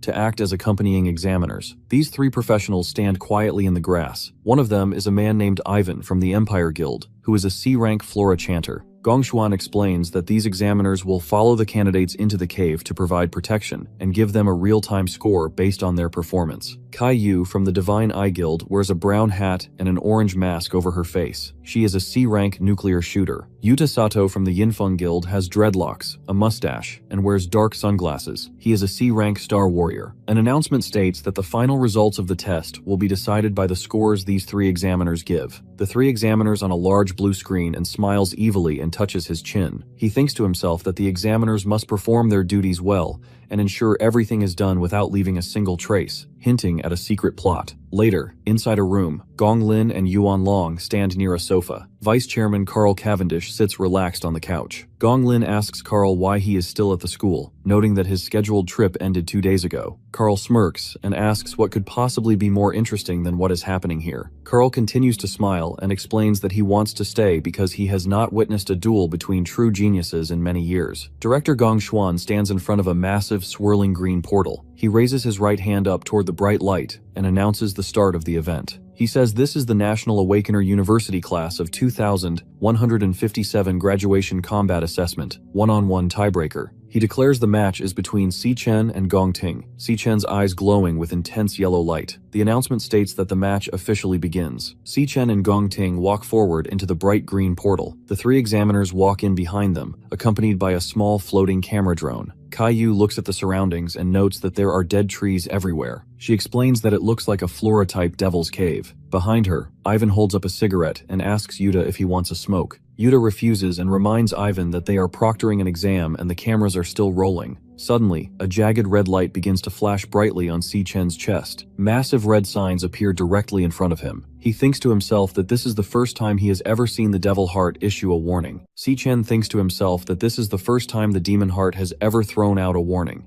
Suddenly, the red warning vanishes with a glitching sound. He looks to the side and wonders if high-ranked monsters can really hide inside a D-ranked dungeon. Si Chen and Gong Ting walk forward into a dark forest. Gong Ting walks in front while holding his sword, and Si Chen follows behind with his hands in his pockets. Up on a rocky ledge, the 3 examiners watch the students closely. One examiner notes that the fog is absolutely suffocating. Another examiner tells the group to stay on high alert and to keep their eyes on the examinees without looking away. Suddenly, the rocky ground near the students cracks open with a loud snap. A green monster bursts out of the earth, sending rocks flying into the air. A system box identifies the beast as a poison cage ant, which is a D-rank flower archer. Gong Ting quickly grabs the hilt of his sword. He pulls the glowing blade out of its sheath and rushes forward with his sword drawn. The examiner says that the student's reaction time is amazing. However, he explains that wild dungeon monsters are very different from the ones at school. He states that wild monsters are faster, crueler, and fight dirty. The green ant monster leaps into the air. It uses a flower archer skill called Toxic Volley. It shoots multiple bright green, glowing balls of poison at Gong Ting. Gong Ting moves incredibly fast. He leaves a zigzag trail of yellow light as he easily dodges the poison attacks. Gong Ting swings his glowing yellow sword upward and slices the monster completely in half. Gong Ting lands on his feet and holds his glowing sword in front of his face. He quickly thrusts his sword forward and pierces the top half of the monster directly in the chest. He then uses a nuclear warrior skill called Blaze Blade Barrage. A massive orange and yellow fiery explosion erupts from his sword and completely destroys the monster. The 3 examiners watch quietly from the rocky cliff as smoke and ash blow past them in the wind. In a room, teachers watch Si Chen on a large blue screen. Carl Cavendish sits in a chair and asks Stephen what he thinks Si Chen is searching for in the wild forest. Stephen smiles and explains his guess that Si Chen is hunting for a way to defeat all the enemies at once in a single move. In the forest, Si Chen steps his shoe onto a massive web of dead tree roots. He looks down at the center of the twisted roots. He raises his arm and clenches his fist. Bright yellow lightning sparks around his hand, and his eyes glow yellow. He says that he finally found it. He slams a huge bolt of lightning directly into the ground. The electricity shoots through the earth and the roots. A massive pillar of yellow lightning explodes from the ground. The powerful blast completely destroys the ground and throws multiple green ant monsters high into the air. The examiner shouts that Si-Chen is going straight for the monster nest and asks if he has completely lost his mind. The examiner yells that there are dangerous D-rank monsters inside and warns that Si-Chen will get everyone killed. Gongting wonders if Si-Chen is actually going to attack them all. Si-Chen activates a lightning assassin skill called Flash God. He shoots forward with incredible speed. He moves in rapid zigzag lines across the battlefield. He strikes the giant green ant monsters one by one. Bright yellow light flashes as he kicks and punches the beasts with great force. In a final powerful attack, Si-Chen destroys all the monsters at the exact same time. He lands on the ground holding a yellow lightning blade as sliced pieces of the green monsters rain down around him. The three examiners look completely shocked, and the examiner with dreadlocks lowers his sunglasses and asks what Si-Chen just did. They explain that Si-Chen is only listed as an E-rank student, but he just wiped out many D-rank monsters at once. They wonder how to score him now, because they cannot fairly give him a low grade. The examiners sweat and whisper to each other, trying to find excuses to lower his score by calling his fighting style dangerously reckless, too narrow, or too repetitive. In the room, Principal Yuan Long laughs loudly and tells Carl Cavendish that he was right. Gonglin stands nearby and says the exam is already very interesting because of this spectacular clash. He clenches his fist tightly and states that he cannot wait to see how Cole responds to this. Suddenly, the blue viewing screen glitches with heavy static. A red warning box appears that says the signal is lost, leaving the men in the room confused. At 16, outside the dungeon, the large cave entrance suddenly vanishes. Director Gong Shua stands in front of the empty rock wall and yells in shock that the entrance just disappeared. Nearby, a technician looks nervously at his computer equipment. He tells his boss that they have no idea what is going on. He explains that the machine suddenly started showing signal errors and then just stopped working. Hearing this, Director Gong Shua shouts at his team to move quickly and call the command center right now. He loudly asks if something went horribly wrong inside the dungeon. Meanwhile, inside the dark dungeon forest, Si-Chen stops walking and looks back in surprise at the magical music. Gongting also looks up at the magic with a confused face. Suddenly, they all start hearing a weird noise. Caillou asks if anyone else is hearing that sound. Yutasato agrees and says yes, he hears it too, and adds that it sounds like some kind of strange music. Si-Chen suddenly looks very shocked and terrified as he realizes what the sound actually is. He says in his mind, "This is the Demon King Wrath's voice." He asks himself why Wrath's voice is coming from inside this dungeon. He thinks that this Demon King is not supposed to appear for another 3 years. Suddenly, loud noises start playing and red warning signs pop up all around the back of Si-Chen's head. The signs flash an alert that a highly dangerous creature is detected. Si-Chen thinks to himself that his demon heart is screaming another warning at him. Si-Chen realizes that there is something standing right behind him. In a wide view of the forest, heavy thud sounds echo through the trees. A creepy laugh echoes through the trees. Caillou nervously wonders what kind of terrifying creature is hiding in the thick mist. Deep inside the fog, 2 huge bright pink eyes suddenly glow. Then, a giant monster steps out completely. The monster is none other than a praying mantis insect. The mantis greets the humans, confidently mocking them for walking right into its trap. Yutasato is completely shocked and cannot believe that the giant monster is actually talking. He realizes that a monster capable of speaking must be a very powerful, high-tier C-rank creature. Looking past the giant insect towards Si-Chen and Gongting, the group is terrified. They wonder how such a dangerously strong monster could appear inside a low-level D-rank dungeon. They know this beast will easily kill all the examinees. Realizing the extreme danger, Yutasato quickly leaps forward. He summons a huge glowing pink axe in his hands. He lands firmly in front of Si-Chen and Gongting to protect them. He strongly commands everyone to quickly hide behind him for safety. Suddenly, the giant insect monster swings its massive blade arm incredibly fast. It completely slices off Yutasato's hand. His severed hand, still gripping the glowing pink axe, flies high into the air. Caillou and Ivan look completely shocked by the sudden attack. The giant insect monster moves incredibly fast, leaving a blurred trail behind it. With a loud thud, the beast violently stabs its huge, scythe arm right through Gongting's chest. Blood splatters heavily into the air as Gongting throws his head back in extreme pain. The monster cruelly declares that every single one of them is going to die. However, he refuses to give up, and with a powerful downward swing,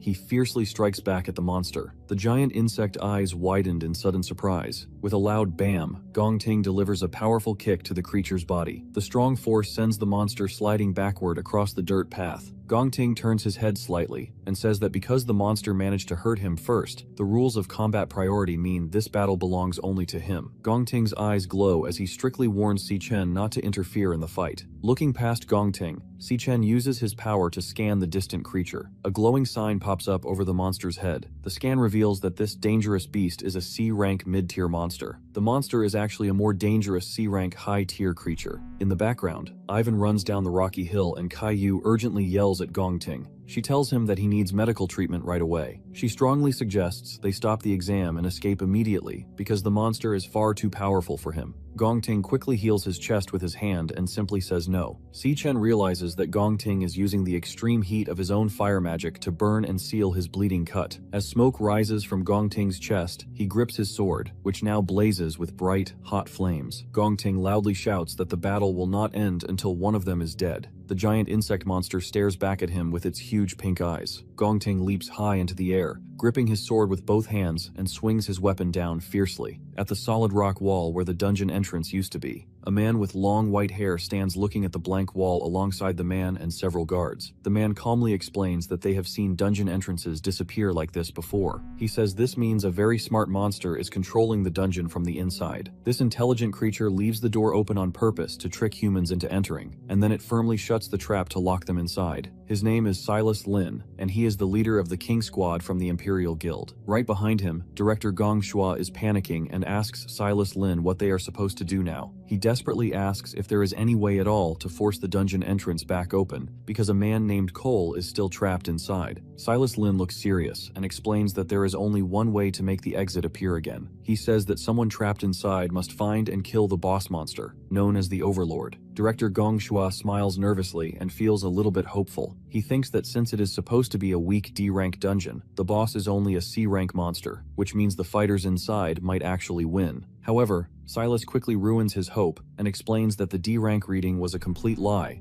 because the boss monster was hiding its true strength on purpose to trick the scanners. He states that this specific dungeon is almost certainly the trap that caused all the other missing magic fighters to disappear. Director Gong Shua starts sweating and realizes the horrible truth. Silas finally reveals that they are actually dealing with an extremely dangerous B-rank dungeon. The giant insect monster attacks very fast, swinging its huge arms to create slashes. Gong Ting quickly blocks the rapid attacks, using his sword to stop the strikes. Gong Ting slides backward on the dirt, holding his weapon carefully. The monster lets out a loud growl and lifts its scythe to create a massive strike. With a heavy thud, the beast aggressively slams its massive blade down. However, the monster misses Gong Ting, and its sharp weapon gets completely stuck deep inside the rocky ground. The creature quickly realizes it is trapped. Seeing this perfect opportunity, Gong Ting leaps high into the air right above the monster, holding his sword and declaring that the beast has dropped its guard, and he finally has the perfect chance to finish it off. He completely chops off the giant insect monster's head. The monster's severed head bounces across the rocky dirt. It finally rolls to a stop right in front of Si Chen and Caillou. Caillou loudly says she cannot believe Gong Ting, whom she calls Cole, actually defeated the giant overlord boss all by himself. Looking at the victorious Gong Ting standing far away, Si Chen thinks to himself that his strength is seriously impressive and nothing to laugh at. Meanwhile, Ivan sits on the ground and uses magic to heal Yuta Sato's completely severed arm. Yuta slowly opens his eyes and thanks Ivan for saving him just in time. Suddenly, Yuta notices his digital wrist bracelet. He quickly warns the group that his device just lost its connection. He nervously realizes that they are now completely cut off from the outside world and cannot call for help.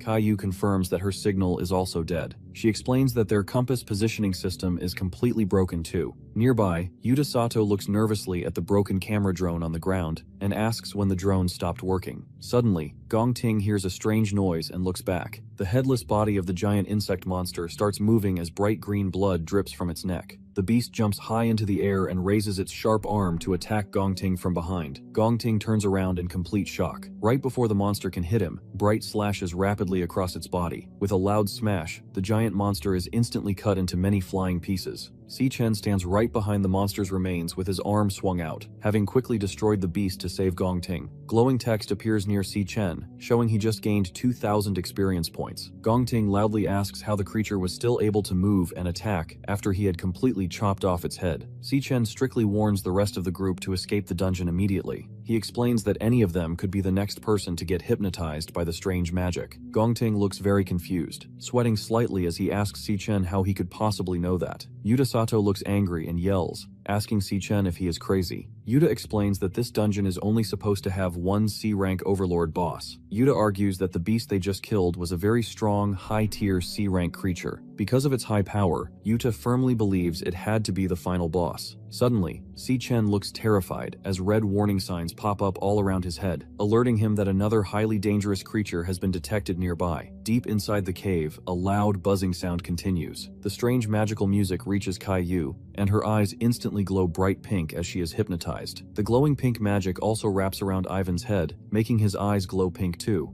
Yuta Sato is seen right behind Ivan as the mind-controlling spell takes over the group. Si-chen quickly plugs his ear with his finger to block out the magical sound. He thinks to himself that his warning came too late. Si-chen recognizes this strange sound immediately and remembers a terrible event from his past life. In another dark memory, Si-chen holds his sister in his arms. He recalls that the Demon King Wrath used this exact magical sound to hypnotize and murder millions of innocent humans all over the world. Back in the present, Si-chen watches his teammates closely. Kai-yu, Ivan, and Yuta Sato walk right past him like mindless zombies. Si-chen realizes that the true boss of this dungeon must be connected to the Demon King Wrath. He bravely follows behind them. He thinks to himself that it is finally time to meet this terrifying enemy face to face. The group walks slowly into the glowing cave opening. Inside the cave, Si-chen sees red warning signs suddenly popping up everywhere. The large room is completely covered in glowing green eggs. In the center stands a mysterious tall figure. Giant snake heads with pink eyes move around the figure. The hypnotized team walks mindlessly past a pile of skulls, bones, and broken weapons. Si-chen thinks to himself that this boss uses the exact same alpha soundwave magic as the Demon King Wrath to control minds. He explains that he is completely safe because he prepared a special beta audio track in his earbud to block the mind control. He brought it just in case he ever had to face Wrath again. However, Si-chen knows they have absolutely no protection against hypnosis and could drop dead at any moment. He realizes he has to destroy this monster extremely fast to save their lives. The boss monster looks down at the hypnotized humans. Speaking in a scary voice, the creature slowly says that the group looks like very rich and fresh flesh to eat. Si-chen stands his ground among his hypnotized teammates and glares fiercely at the monster. In a courtyard, an 8-year-old boy named Cole Gong stands panting heavily. He holds the broken stick while standing over another young boy who lies completely defeated and bleeding on the floor. His father watches the brutal fight and calmly tells Cole that he has won once again. The father then explains the cruel rules to the children. He tells Cole that the winner is allowed to come up the stairs and eat food at the table. Cole drops his weapon and walks toward his father. However, his father announces a harsh punishment for the loser. He orders Edmund to stay on the ground and kneel there until the sun comes up.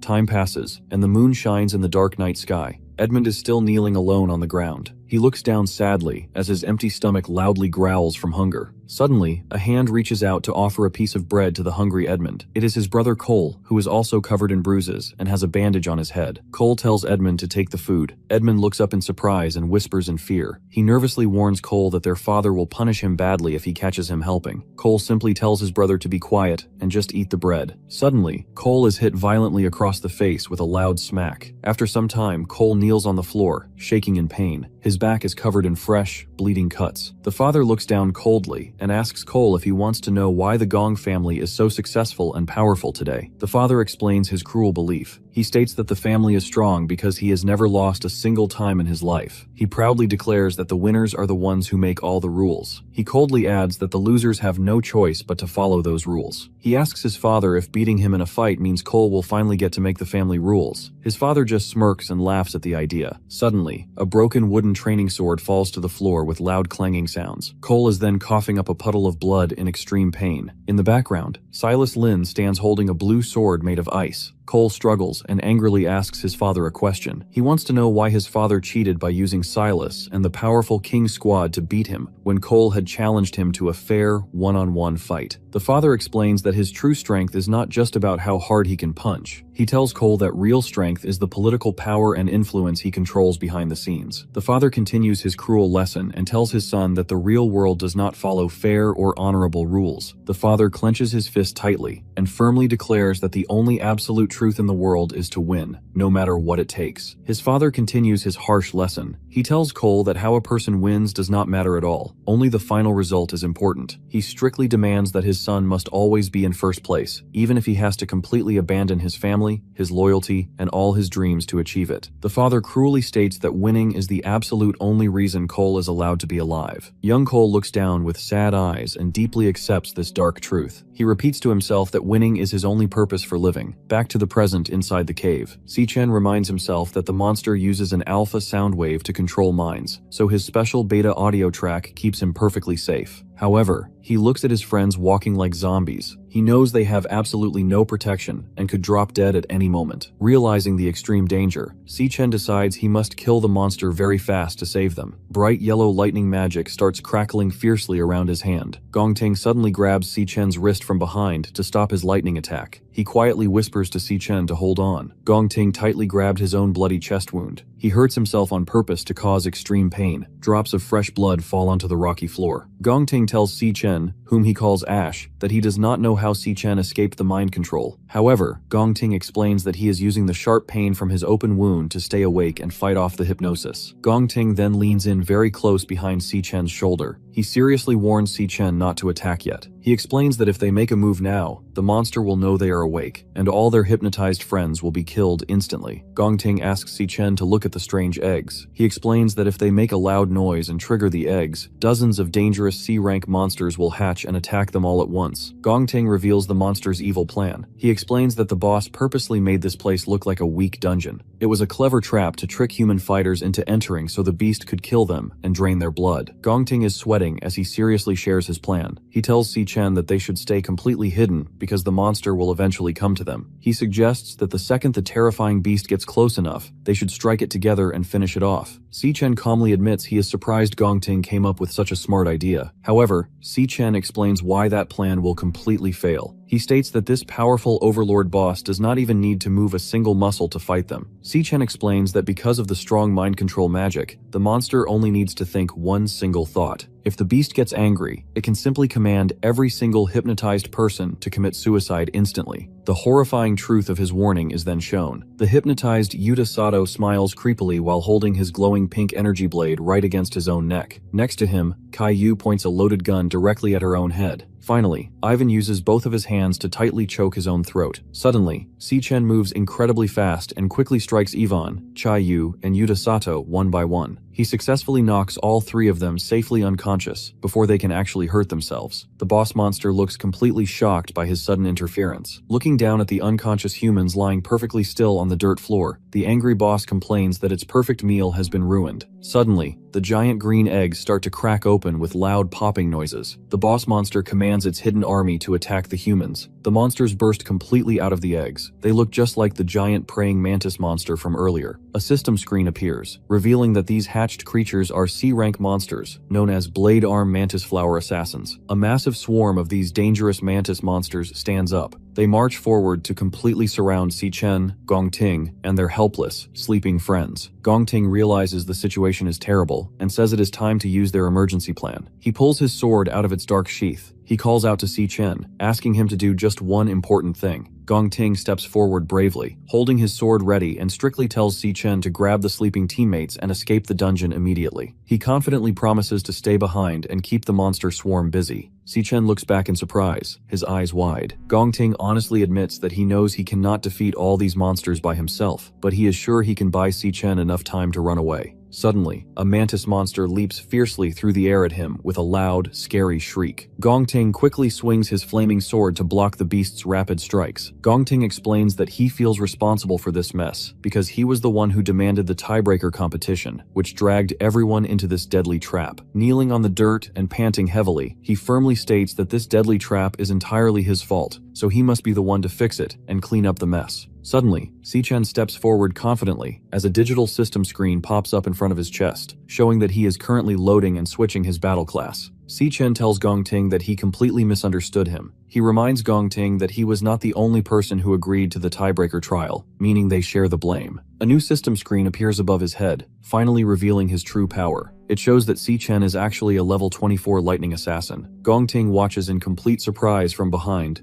as Si-Chen stands bravely by his side. Si-Chen stands confidently and tells Gongting that he will handle the boss monster himself. Behind him, Gongting strongly disagrees and says they absolutely cannot beat this creature. He explains that he can feel the monster's massive strength is on a completely different level. He fears the beast is not just a B rank, but probably an extremely dangerous A rank monster. Looking at their three unconscious friends lying on the dirt ground, Gongting urgently begs Si-Chen to grab them and run away, because escaping is their only chance to live. Si-Chen agrees with Gongting that the monster is a complete nightmare. However, he explains that running away is impossible because the dungeon doors are already locked shut. He points out that if the exit was still open, the strong Imperial Guild would have already rushed inside to save them by now. Gongting looks completely shocked as he realizes the dungeon gates are really locked down. Si-Chen's eyes suddenly glow bright blue with a loud buzzing sound. He uses his magic to scan the boss monster, a large question mark showing that its true power is completely unknown. Si-Chen thinks carefully about the extreme danger. He realizes that if this boss is truly an A-rank monster, its fighting strength must be incredibly high. He compares its immense power to the terrifying Phantom Mane Lion King he found at the deepest level of the Dreadspire dungeon. Suddenly, one of the mantis monsters leaps forward to attack with a loud screech. Si-Chen quickly defends himself and blocks the monster's heavy strike with his power. Right at that moment, a second mantis monster jumps through the air with a swoosh sound to attack Si-Chen from above. Seeing this deadly surprise attack, Gongting loudly yells at Si-Chen to watch out. Si-Chen fiercely swings his weapon and violently strikes a jumping mantis monster, splashing green blood into the air. Suddenly, a huge swarm of terrifying mantis monsters charges right at them. The monsters roar and shriek loudly with their glowing pink eyes shining in the dark. Gongting sweats heavily and worriedly tells Si-Chen that fighting is useless now. He explains that with so many monsters closing in on them, it is only a matter of time before they are totally defeated. However, Si-Chen raises his hand as yellow lightning crackles around his fingers. His eyes glow a fierce yellow as he gathers his power. A system screen appears, showing that he is using his special lightning assassin skill called Electric Blade. With a powerful swing of his arm, Si-Chen shoots the lightning blades directly at the rushing monster swarm. The blades fly incredibly fast and pierce straight through multiple mantis monsters at the exact same time. He activates a powerful lightning assassin skill called Flash God. Moving incredibly fast, he turns into a blur of yellow lightning and instantly slices off several monster heads at the exact same time, splashing thick green blood everywhere. Gongting watches with wide eyes and loudly says that Si-Chen's amazing fighting ability is completely impossible. Si-Chen quickly leaps up and violently slashes another giant mantis monster across the chest. Gongting thinks carefully about Si-Chen's fighting class. He explains to himself that assassin fighters normally have very weak basic strength, which usually makes them completely useless when fighting a massive swarm of enemies. However, Si-Chen fiercely cuts another beast completely in half with another strike. Gongting realizes that every single attack Si-Chen makes perfectly hits the monster's weakest vital points. Si-Chen quickly ducks low to the ground to slice one beast, and then jumps high into the air to cut down several more with rapid lightning strikes. Gongting explains that Si-Chen is completely making up for his low physical power by using incredible speed and perfect fighting technique. Gongting is amazed by how incredibly fast his teammate is moving. Si-Chen turns into a blur, leaping through the air and slicing many giant mantis monsters all at once. Gongting realizes that Si-Chen's speed is definitely at the A rank level or even higher. Feeling a sudden rush of hope, Gongting grips his sword tightly and confidently declares that they might actually be able to win this fight together. However, the boss monster suddenly gets very angry and yells at them to stop talking. The boss's glowing pink eye as it casts a powerful ultimate enhancement spell. Several system text lines rapidly pop up over the creatures, showing that the boss is massively boosting their strength and stamina. The mantis monsters grow incredibly large and powerful as it towers over Si-Chen. The angry boss monster fiercely commands its army to chop Si-Chen into pieces right now. Si-Chen prepares himself for the attack. A mantis arm slams heavily into the ground. However, Si-Chen quickly quickly jumps high into the air to dodge the deadly strike. He violently slashes its back with his electric blade, splashing thick blood. Seeing the extreme danger, Gongting loudly calls out to Si-Chen and desperately tells him to hang in there. Si-Chen glances back intensely and then dashes forward incredibly fast. He unleashes a rapid flurry of bright yellow lightning strikes, fiercely cutting through multiple giant, super-powered mantis monsters all at once. Suddenly, a huge beast lunges right at him from the background. He quickly turns around and dodges the sneaky attack. He immediately strikes back with incredible speed. As his blade chops the monster into pieces, splashing green blood everywhere, another mantis swings its massive arm directly at him. Si-Chen blocks the heavy strike with his arm, creating a huge, bright explosion of sparks. The force of the powerful attack is so strong that it pushes Si-Chen sliding far back across the ground. Si-Chen thinks carefully about the monster's new strength. He realizes that the boss monster's magic has made these creatures much stronger. He notes that every single stat on these enhanced beasts has now reached the dangerous B rank level. He realizes the battle is much harder now. He thinks to himself that the monster's outer shells have become as hard as solid iron. Because of this tough armor, he knows he cannot easily pierce their weak spots anymore. Si-Chen decides he must find a way to crack their hard shells open first before he can hurt them. Suddenly, Gongting yells loudly and calls out to thank Si-Chen. Gongting is completely draining his stamina, speed, and other skills to massively boost his physical strength. Gongting confidently shouts that Si-Chen has successfully bought him enough time to prepare this incredibly powerful attack. At 17:30, inside a small apartment, Anna walks through the door carrying a yellow grocery bag. She looks a bit tired and apologizes to her friend for being late. She explains that buying the drinks took much longer than she expected. Iris greets her warmly with a smile. She tells Anna not to worry about the time because her brother has not come back home yet either. Anna looks surprised and asks why he is still out. Anna asks Iris if her brother knows the great news that she passed her Academy of Arts exam. Iris shakes her head and says he does not know yet. However, she mentions that she told him she had something very important to tell him today. Iris figures her brother is just running a little late. She tells Anna that they should just go ahead and start eating without him. Suddenly, Iris looks at the jar in surprise and wonders when they completely ran out of garlic sauce. Iris puts on her jacket to go outside and asks Anna to wait at the apartment while she and Leo go on a quick run to the store. She excitedly tells Anna that she will also buy some extra snacks so they can celebrate her good news properly tonight. Anna happily agrees to stay behind. A little while later, Iris walks out of a small neighborhood grocery store named Jay's. She holds a brown paper bag full of items as the shopkeeper inside thanks her for the payment. Walking back home, Iris gently holds her bag and smiles warmly. She happily says that Leo is acting like a little angel because he has not made a single sound the entire trip.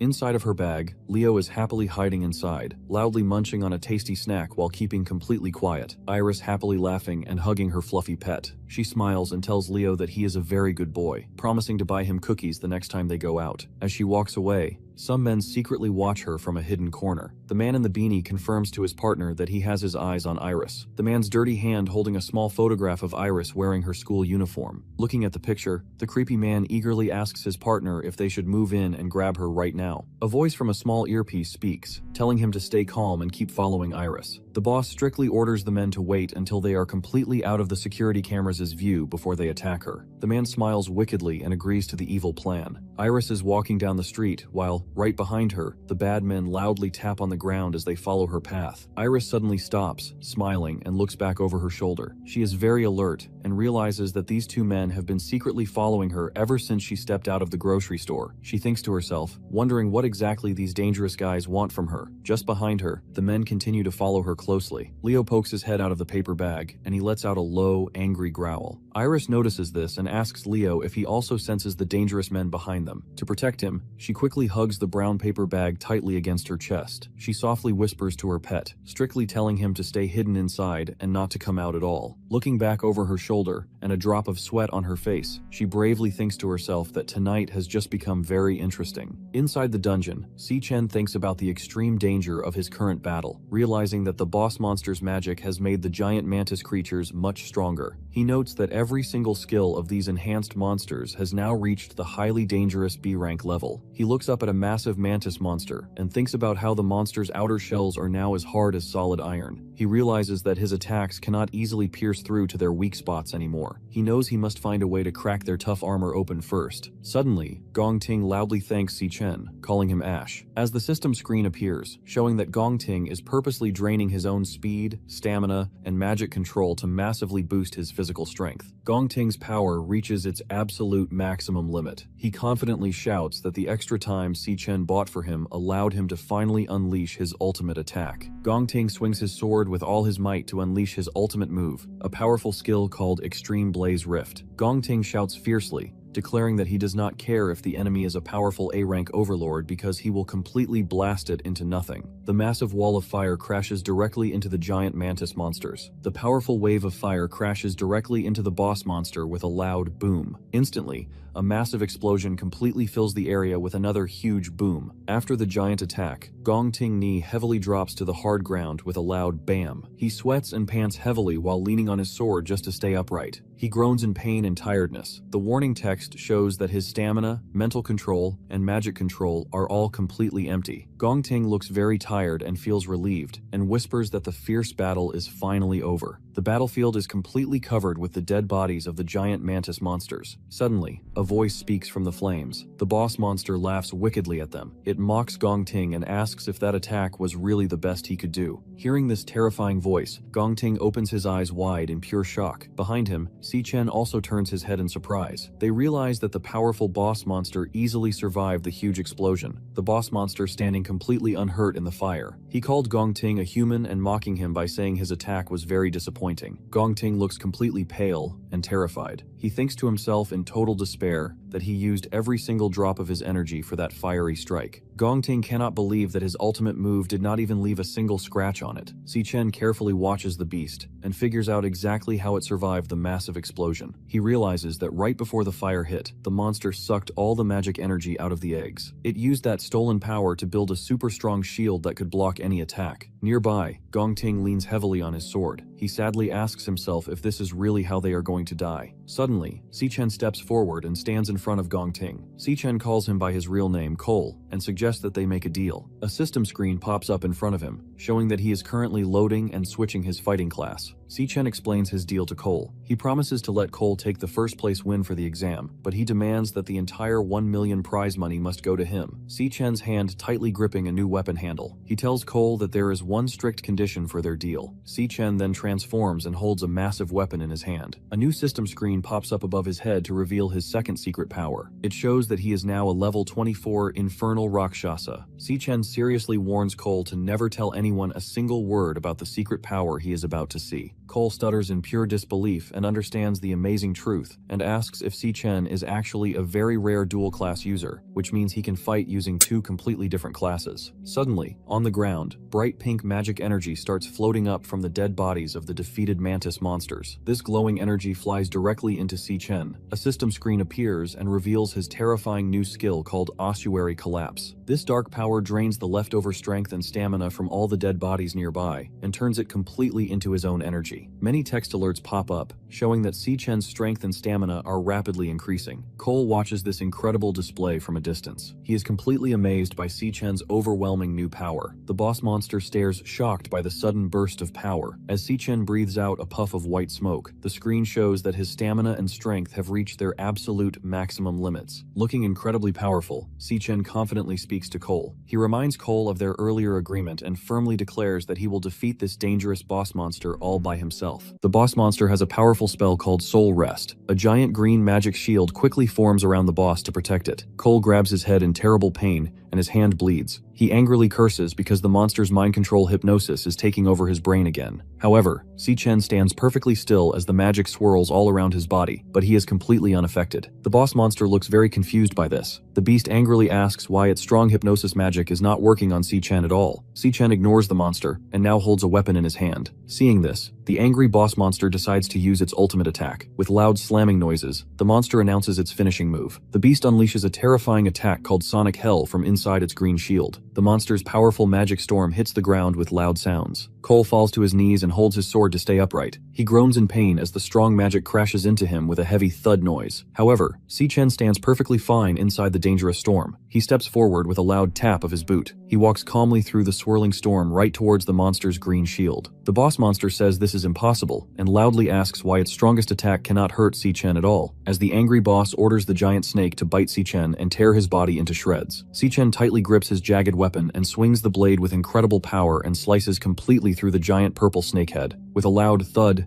Thick blood splashes into the air as the severed head crashes to the dirt. Suddenly, 2 more massive snakes lunge down at him with loud boom. Si-Chen does not panic. He leaps high into the air and violently swings his glowing pink weapon. He rapidly chops the extra snake heads into falling bloody pieces. After destroying the terrifying snakes, Si-Chen dashes forward very fast with loud tapping footsteps. He jumps straight toward the boss monster hiding inside its green magic shield. The boss tells Si-Chen to save his breath and stop trying. He hears the monster brag about its perfect defense and calmly asks, "Oh really?" The system shows his powerful skill called Asura Collapse, which constantly drains energy from the dead monsters to make him even stronger. Si-Chen's eyes glow with blinding white light. A system message confirms that his physical strength has now reached its absolute maximum limit. Using all of this unstoppable power, a heavy strike hits the green shield. The boss monster looks completely shocked and asks what just happened. Cole is amazed that Si-Chen broke the strong barrier with only 1 hit. Cole loudly asks Si-Chen what kind of person he really is. With a loud boom, he prepares another powerful attack. A system screen shows he is using a skill called Triple Cataclysm in crushing mode. Si-Chen strikes the boss monster. The powerful hit creates a huge explosion. Smoke and dirt fly everywhere as the attack crashes into the hard ground. Slowly, the smoke clears away. The boss monster lies completely defeated in the center of the deep hole. The broken beast weakly says that losing to a human is impossible. Si-Chen has turned back into his normal human and looks down coldly at the beaten monster. He strictly orders the beast to talk and demands to know its connection to the Demon King Wrath. The monster asks how Si-Chen could possibly know the name of Lord Wrath. Si-Chen fiercely demands the monster to tell him everything. The monster's body has turned dark, melting goo with one glowing eye. It tells Si-Chen that if it actually knew where Wrath was, it would not be sitting here defeated. Instead, it would break Lord Wrath's seal. Hearing this, Si-Chen looks very surprised. He thinks to himself in complete shock, wondering if someone actually managed to seal the powerful Demon King away. Suddenly, the monster starts to laugh loudly and crazily. The monster transforms into a dark shadow surrounded by bright green flames. The creepy shadow laughs again and tells Si-Chen to just wait because Lord Wrath will definitely rise again. It declares that Lord Wrath will take back his demon armies and brutally slaughter every single human right down to the bone. After shouting this, the dark smoke completely disappeared. Si-Chen stands alone at the edge of the large crater. The glowing pink orb flies quickly through the air. Si-Chen holds out his bare hand, and the magic energy swirls directly into his palm. A system screen appears with a loading bar as he completely devours the monster's power. Next, a system card pops up to confirm the process is finished. The card reveals that the defeated boss was a phantom sorcerer and lists all of its powerful magic skills. Suddenly, a system announces that Si-Chen has successfully leveled up to level 25. Si-Chen holds the new green monster card and looks at the card with a very serious face and thinks deeply about the Demon King. He realizes that Wrath did not just suddenly appear out of nowhere many years ago. He understands that the Demon King was actually hiding in this world long before anyone ever knew. He notes that some unknown, powerful force managed to seal the monster away. He admits to himself that something huge happened back then, and he knows absolutely nothing about it. Suddenly, Si-Chen turns his head to look over his shoulder as he notices something behind him. Cole was coughing and covered in blood. He admits to Si-Chen that he never expected him to be a powerful dual-class user. Looking at Si-Chen in the giant crater, Cole confesses that Si-Chen is on a completely different level of strength. Cole honestly accepts his defeat and tells Si-Chen that he won the fight. Si-Chen looks back over his shoulder as Cole makes a serious promise. Cole swears he will keep Si-Chen's secret forever and take it to his grave. Suddenly, Cole coughs up a mouthful of blood in extreme pain. With a loud bam, he falls to his knees, leaning heavily on his sword while coughing. Si-Chen looks at the injured Cole and tries to comfort him. He explains that since the boss monster is dead, the dungeon exit should be completely open now. He tells Cole to hold on just a little bit longer because the rescue guild will rush inside to save them any second. Right after saying this, Si-Chen suddenly freezes in complete shock. His eyes instantly glow bright. Through his glowing pink eye, Si-Chen suddenly sees a terrifying vision. In his mind, he sees a man standing surrounded by dark shadows. Realizing the extreme danger, Si-Chen completely freezes in shock and worriedly calls out his sister's name, Iris. From high above the narrow street, we see Iris walking alone.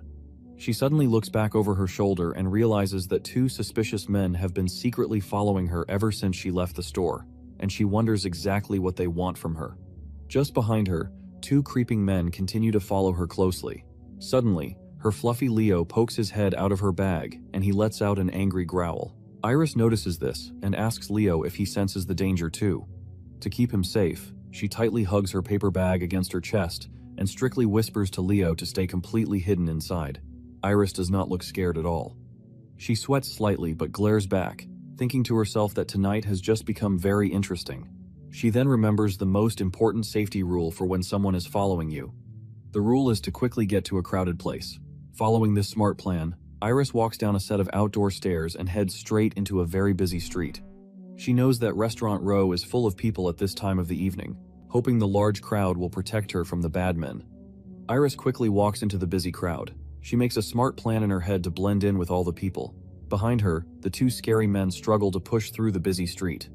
The man gets angry and yells at the crowd to move out of his way. Iris keeps walking forward and waits for the perfect moment. She thinks to herself that the second the bad guys look away, she will completely vanish. Suddenly, she disappears from their sight. The two men are completely shocked and ask where she went, realizing they have completely lost her in the large crowd. Meanwhile, Iris runs away and hides in a quiet, narrow back alley filled with boxes and pipes. She looks back over her shoulder and happily says that the scary men are finally gone. But suddenly, a shoe steps down right in front of her, completely blocking her path.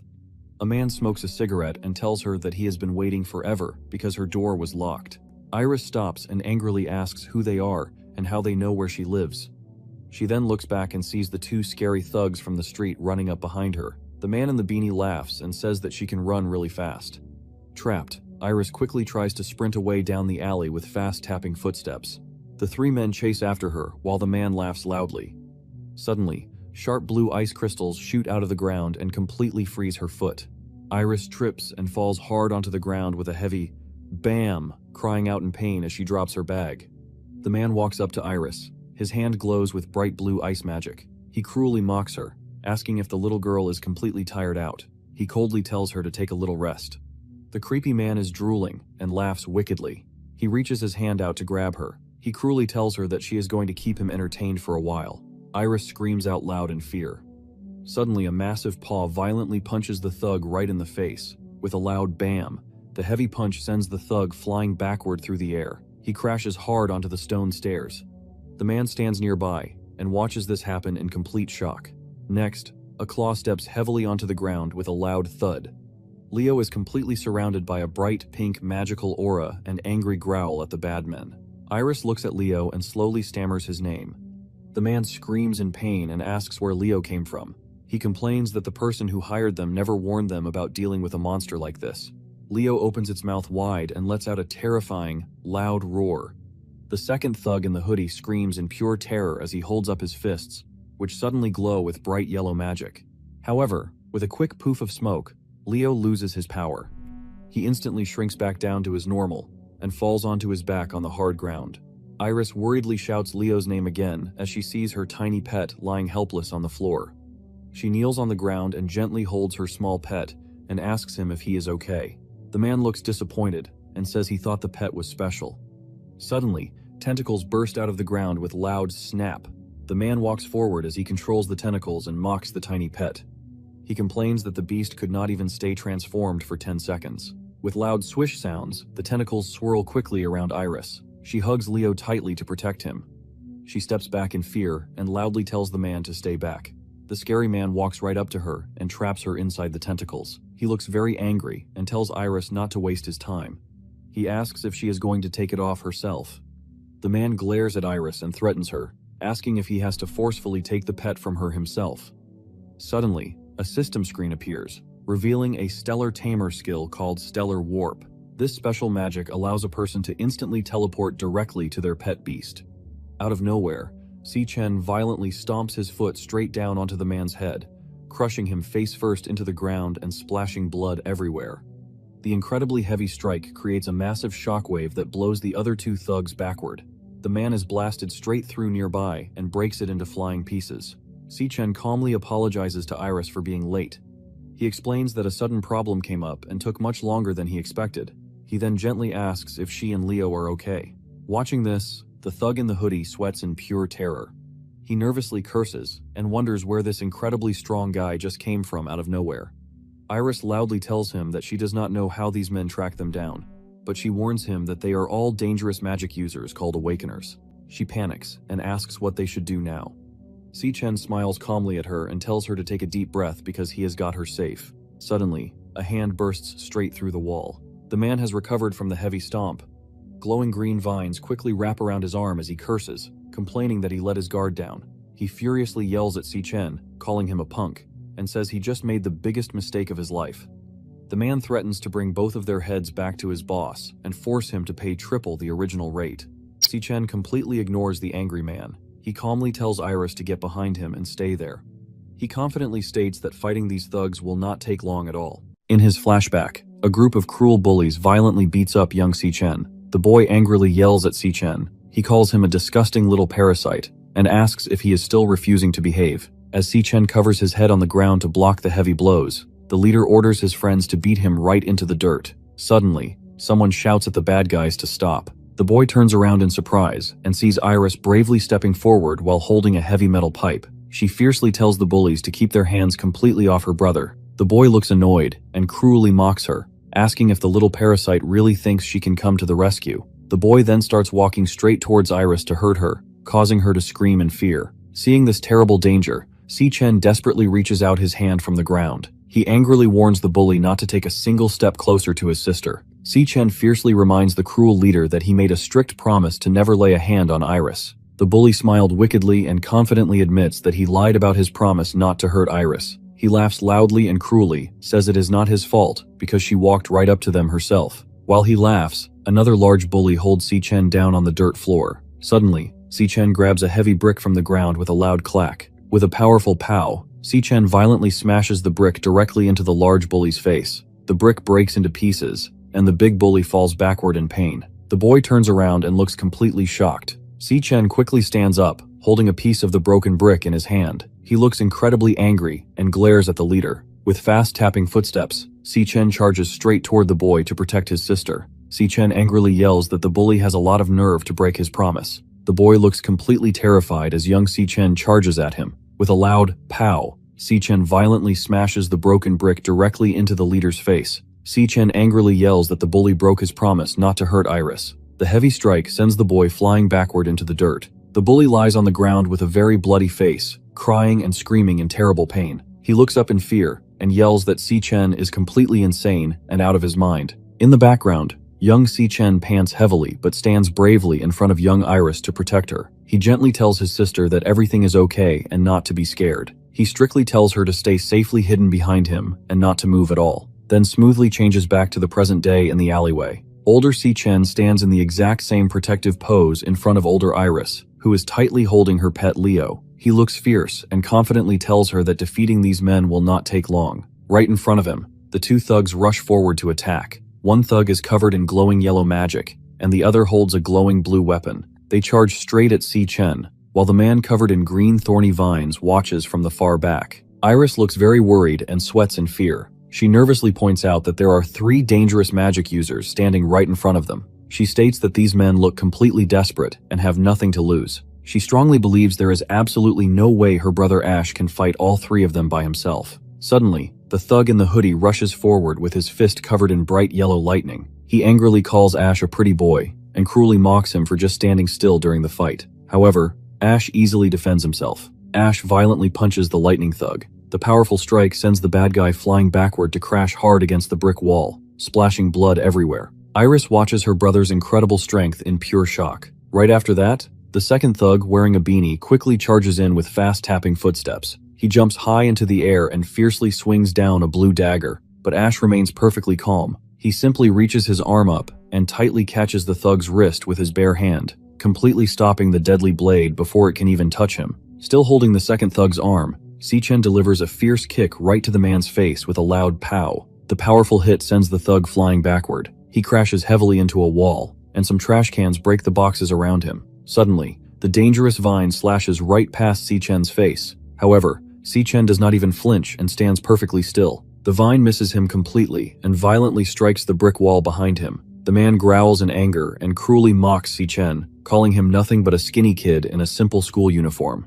Surrounded by multiple vines, the man charges forward with a loud yell. He heavily threatens to pierce Si-chen with the thorns and turn him into a human pincushion. He quickly flips and dodges every single sharp vine with incredible speed. He easily moves right past the dangerous magic. In an instant, he jumps directly in front of the man. The cruel man is completely shocked and sweats in pure fear. His eyes open wide as he loudly asks himself how this is even possible, wondering what kind of amazing move Si-chen just used to get so close. Watching this incredible speed from the side, Iris opens her eyes wide in realization. She admits to herself that she almost forgot a very important detail. As Si-chen swings his fist back for a powerful strike, Iris remembers that her brother Ash did not just pass his combat graduation exam, He actually completely dominated the competition and took first place overall. With a brutal hit, Si-chen violently punches the man right in the jaw. Blood flies into the air from the extremely heavy strike. Iris proudly realizes that her brother is not just a normal magic user, but he is actually on a completely different and much higher level of strength than these thugs.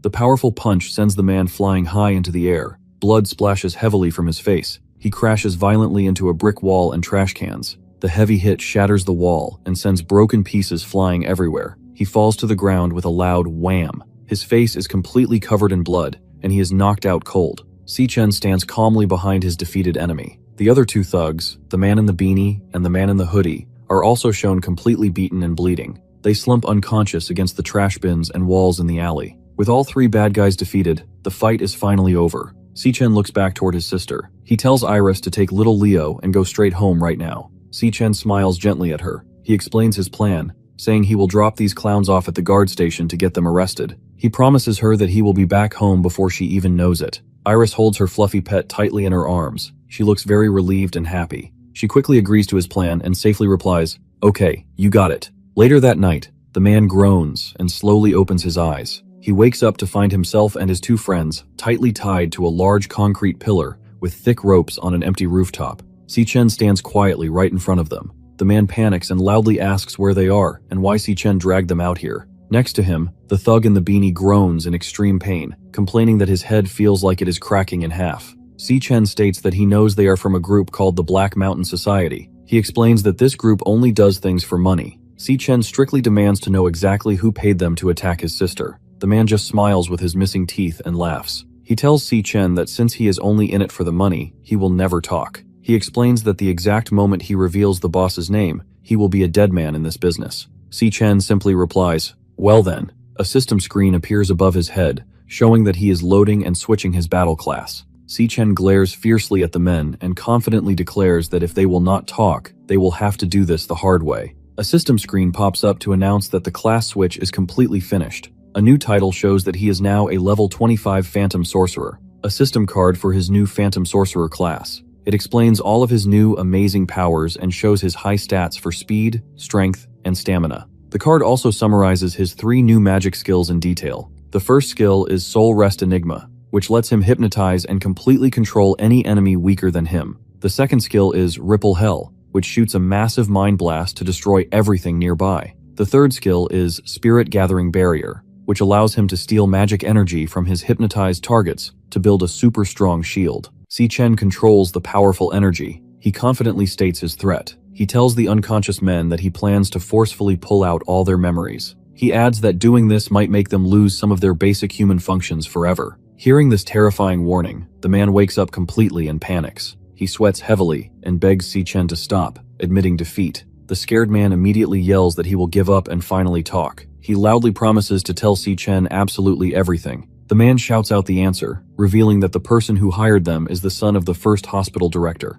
Si-chen stops his magic and listens quietly as the man finally spills the secret. He simply repeats the target's name, Sterling Jin. He was having fun at a rooftop pool party on the top floor of the Purple Peak Tower just a few days ago on June 24, at 17. Another guy walks up and loudly teases him. He asks Sterling if it is true that a junior schoolgirl rejected him twice. The guy laughs and jokes that the legendary campus heartthrob has lost his charm. Sterling looks incredibly angry. He mutters to himself that the girl humiliated him in front of everyone. He angrily promises that he will make her regret it tonight. Annoyed by the party, Sterling walks away from the crowd. He tells a girl on a couch to leave him alone because he needs to use the restroom. Inside the quiet bathroom, Sterling stands at the urinal. As he finishes, the lights suddenly flicker and go dark. He turns his head in surprise. Sterling curses out loud, complaining that even the lights are against him tonight. Suddenly, Si-chen appears right next to Sterling out of nowhere with a loud whoosh. Sterling looks completely shocked. Si-chen stares at him with glowing red eyes and calmly asks if his name is Sterling Jin.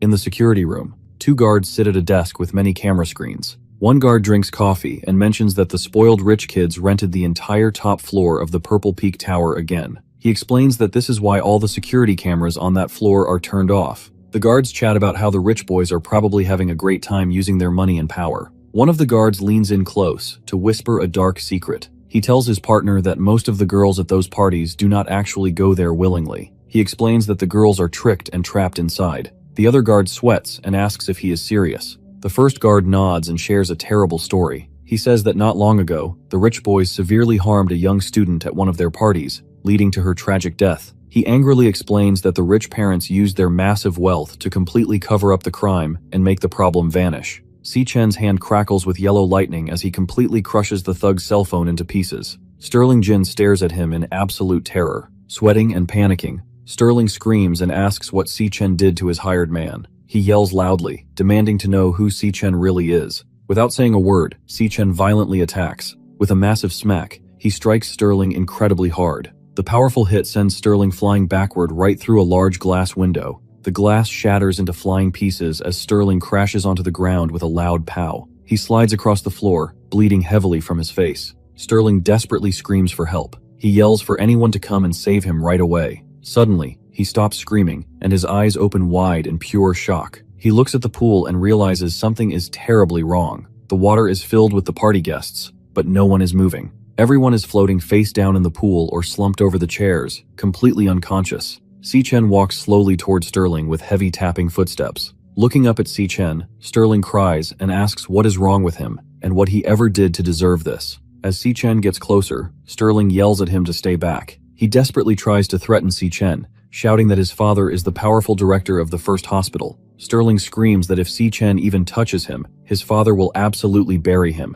He coldly tells Sterling to shut his mouth. With a loud buzzing sound, the magic directly hits Sterling's eye. Sterling instantly stops screaming and slumps to his knees, completely hypnotized and trapped under Si-chen's mind control magic. Looking down at him, Si-chen strictly commands Sterling to pick it up. Controlled by the magic, Sterling's hand reaches out and grabs a sharp piece of broken glass from the floor. Si-chen thinks to himself that pure evil does not only hide inside dungeons, but it walks among regular people every single day. These rich people use their money to commit whatever crimes they want. Sterling just drinks from a bottle, burps, and tells his friend to calm down. He cruelly says they will just lie and tell everyone she slipped in a tragic accident. Sterling proudly brags that his father's power will easily force the autopsy report to say whatever they want. Crying in fear, the thug finishes his confession. He screams that Sterling Jin paid them a massive fortune to attack Iris, and make sure she never forgot this day. Hearing all of this, Si-chen completely understands that these rich humans do whatever they want with methods much more rotten than any demon could ever dream up.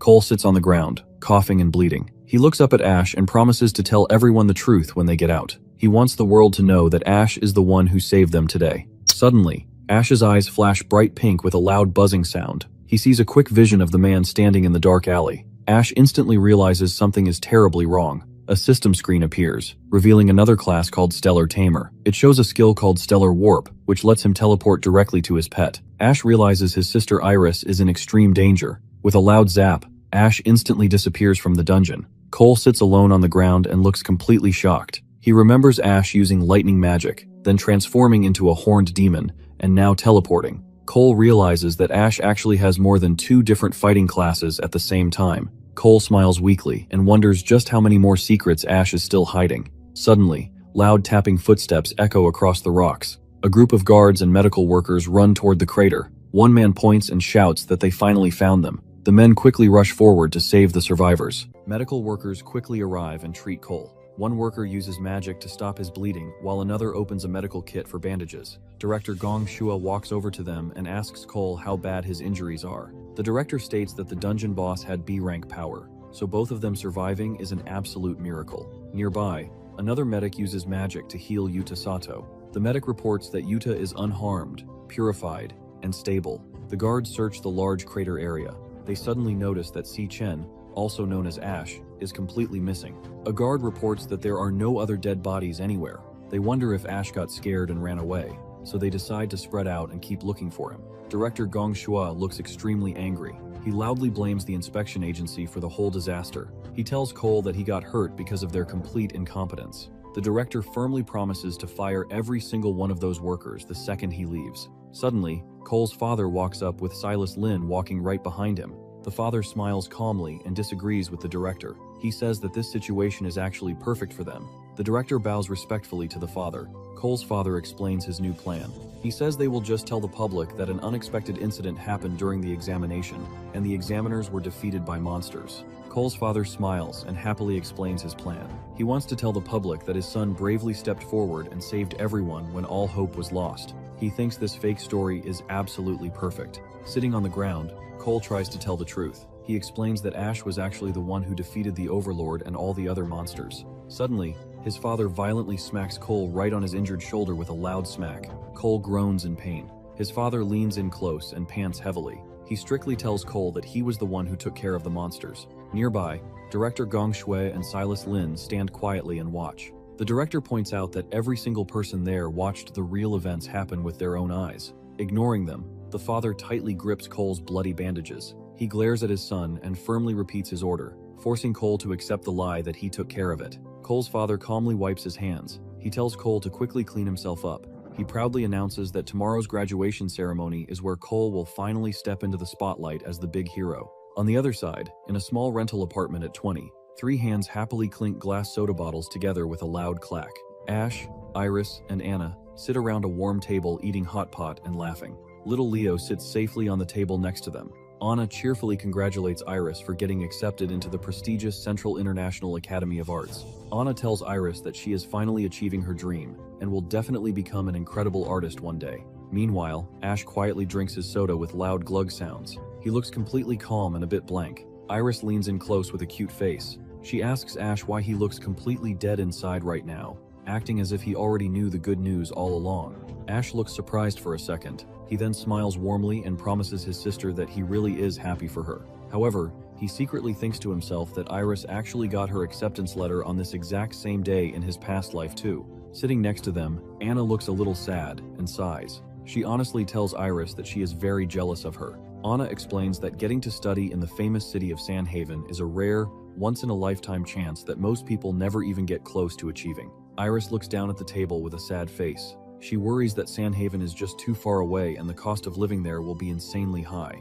Ash puts his soda bottle down on the table with a loud thud. He smiles gently and tells her not to worry about the distance or the money at all. He surprises her by revealing that after he graduates, he will also be working in Sandhaven. Hearing this, Iris and Anna quickly jump up and lean in close. Iris excitedly asks if he actually got recruited by a guild over there. She is completely amazed because the guilds in Sandhaven are the absolute best, top-tier elite groups. She happily asks how he managed to pull that off, while Ash just sits back and smiles. Iris throws her hands high in the air and cheers loudly.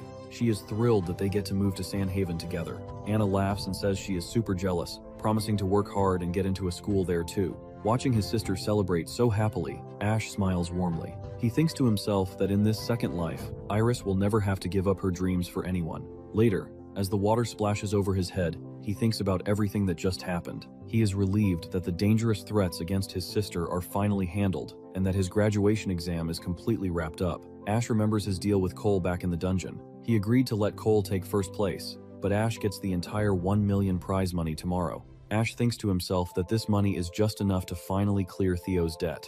Ash sits on his bed in the room lit by a warm lamp. He rubs his neck and lets out a tired sigh.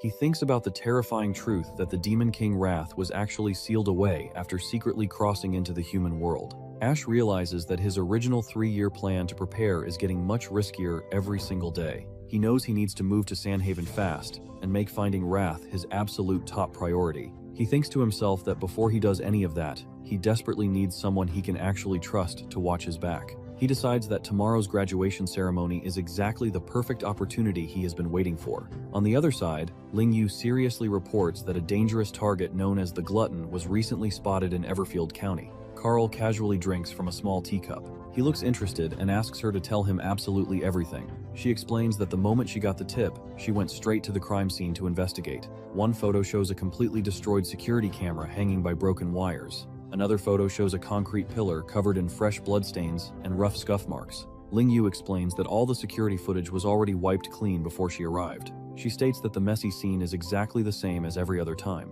The target always follows a brutal and simple pattern. Kill the victims first, and then consume them.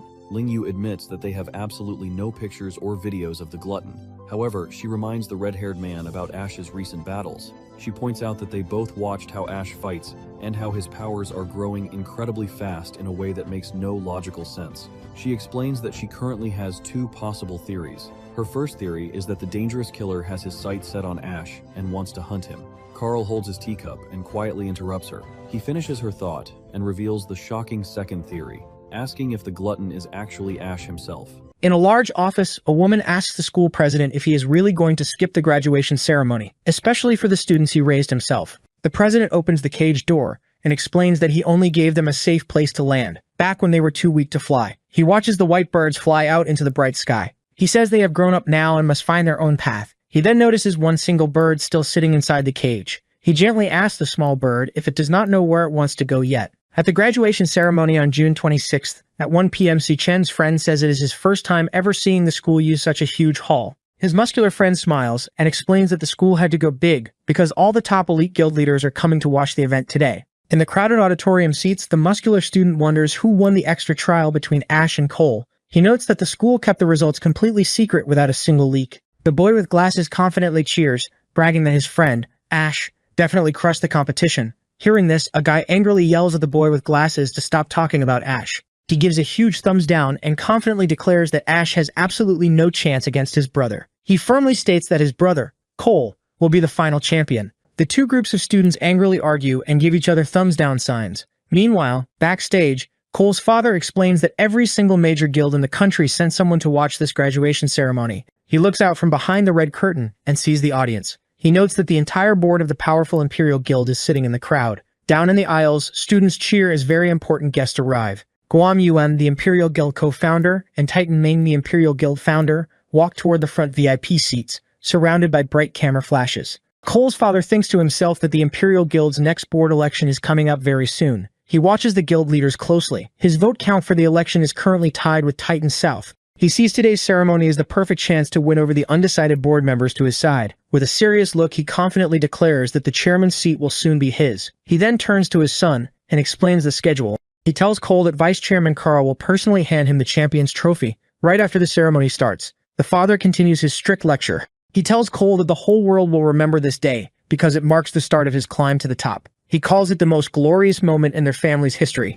He sternly warns Cole to go up on stage, give a good speech, and not screw this up. He orders his son to show everyone his true worth. Cole stays completely silent. He just looks down at his speech paper with a sad and conflicted face. Feeling deeply guilty about taking credit for Ash's victory, Cole tightly grips his jacket over his chest with a soft crackle sound. On the stage, a female host anchors a live broadcast. She welcomes the distinguished guests and announces the 2157th National Awakener University graduation ceremony. She explains that after facing countless hardships and showing strong determination, the graduation exam has finally come to a brilliant close. In the audience, the VIP Guild leaders and excited students listen closely. The host proudly declares that the ceremony is now officially underway. Cole sits quietly in the front row next to his father, looking very sad and conflicted. While the crowd claps, Ash sits alone in a different section. He keeps his arms crossed and looks perfectly calm. Down on the stage, the host announces the moment everyone has been waiting for. She says they are gathered to witness the crowning of the new champion. She gestures to the side, as a cloth is pulled off to reveal a shiny golden trophy. She announces that it is time to finally reveal the ultimate champion. She asks the crowd to give a warm welcome to Mr. Carl Cavendish, the vice chairman of the Global Guild Alliance. Carl walks down the aisle wearing a white suit. The host explains that Carl will announce the winner and hand out the award personally. Carl stands on the stage and smiles. He thanks the Imperial Guild for the invitation and says it is an honor to witness the talent of the next generation. Carl then shares some unexpected news with the crowd. He explains that something went wrong during the recent extra exam. The students in the audience look confused. Carl reveals that the test dungeon was supposed to be a safe D rank, but it was actually a disguised, highly dangerous B rank dungeon. The entire audience gasps in shock. Loud whispers fill the massive hall. The students and adult guests are completely amazed and terrified. They wonder how any student could possibly survive, noting that even a full team of professional guild fighters would have a very hard time beating a B rank dungeon. Carl tells the crowd that when all hope was lost, one student used pure skill to do the impossible. He smiles and announces that this student defeated the B-rank dungeon boss completely by himself and brought his entire team back home alive. Cole sits quietly in the audience with a serious face, as Carl calls the winner the true champion of the year. Ash just leans on his hand and looks totally calm, while Carl calls the winner the strongest graduate of his generation. Carl then loudly shouts the winner's name, Cole Gong. Bright golden confetti falls from the ceiling, and the whole room cheers loudly. Cole slowly stands up, looking very sad. Up in the balcony, Ash's friends look completely shocked and angry. The boy with glasses screams out loud. They cannot believe Ash actually lost to Cole and angrily yell that the test results must be rigged. The bully laughs wildly and gives a huge thumbs down. He asks the other students if they are still confident about their choice, bragging that his brother Cole is just built differently. The other students are completely amazed by the news. They whisper that clearing a B-rank dungeon alone is insanely powerful. They note that even an E-rank dungeon usually wrecks them completely. The entire crowd cheers loudly, throwing bright golden confetti. They loudly praise Cole as an absolute legend, who is ridiculously handsome and strong. Under the bright lights, Cole slowly walks up the stairs to the main stage. In the audience, Ash sits quietly. With his head resting on his hand, he calmly watches him. A quick flashback shows exactly what happened back in the dark dungeon to set this up. While switching his battle class with bright, swirling magic, Ash promises to let Cole take first place. In return, Ash demands the entire 1 million prize money for himself. Ash gives Cole one final strict condition.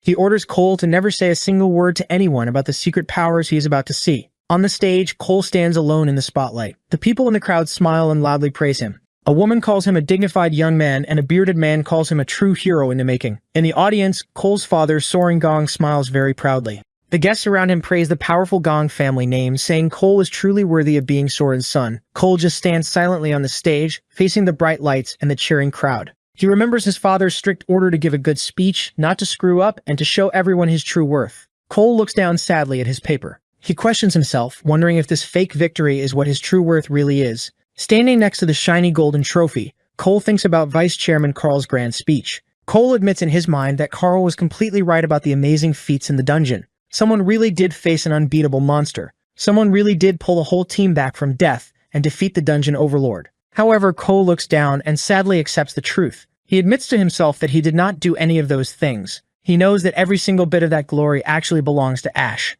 He repeats the brave deeds of facing a monster too strong to beat, saving the team and defeating the overlord. He tells the massive crowd that he did not do any of those things. He loudly announces that the real hero was actually Ash. In the audience, Ash sits with his arms crossed and looks completely shocked by this sudden confession. On the stage, Vice Chairman Carl looks very confused. Down in the audience, Cole's father quickly stands up with a furious, sweating face. He angrily yells at Cole, asking what he is talking about. Cole's brother and his friends lean over their seats in pure shock. The brother yells and asks if Cole has completely lost his mind. On the stage, Cole ignores them and continues his honest speech. He explains to the crowd that everything went terribly wrong inside the test dungeon. He says the examiners were knocked out cold, leaving only him and Ash awake to fight. Ash sits in the audience and looks slightly surprised, resting his hand on his chin. On stage, Cole continues his speech. He tells the crowd that Ash is without a doubt the most powerful lightning assassin he has ever seen. He explains that Ash used raw skill and instinct to cut through waves of monsters like they were nothing. Cole admits that Ash showed him what it actually means to be strong, and that he had never seen an Awakener on that level before. Cole looks out at the crowd and loudly announces that the true champion of this year's graduation assessment is Ash.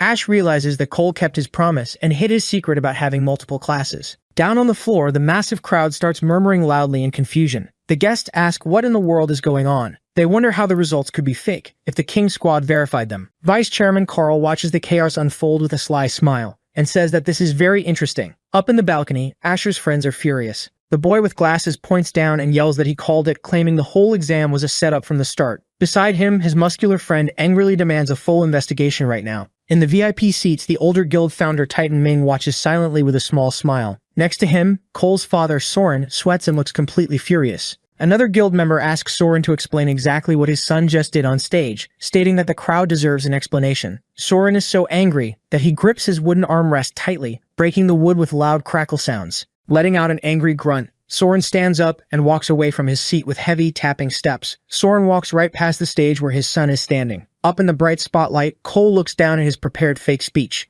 With a serious face, he completely rips the paper into pieces. He thinks to himself about the kind of life he truly wants. The school president smiles proudly as the last small white bird finally flies out of its cage to find its own path. Back on stage, Cole throws the torn pieces of his speech high into the air with a loud swoosh. He decides that which road he walks is a choice only he gets to make. A small white bird flutters high into the bright blue sky. The school president watches from his window and smiles proudly. He says it looks like the bird finally knows exactly where it wants to fly. Back on the stage, Cole admits in his thoughts that Ash won this time. In the audience, Ash rests his chin on his hand and smirks back at him. Cole makes a firm promise to himself. He declares that the next time they meet, he will be the one standing above Ash. The story then explains how the world's guilds are ranked. There are tens of thousands of guilds divided into 5 tiers from top to bottom: Peak, Elite, Gold, Silver, and Standard. For most Awakeners, reaching an elite guild is the absolute highest goal they can ever achieve. The text reveals that there are only 12 elite guilds in the entire world, and the famous Imperial Guild is one of them. For the average graduate, getting a job at a guild is very difficult. Inside a busy office,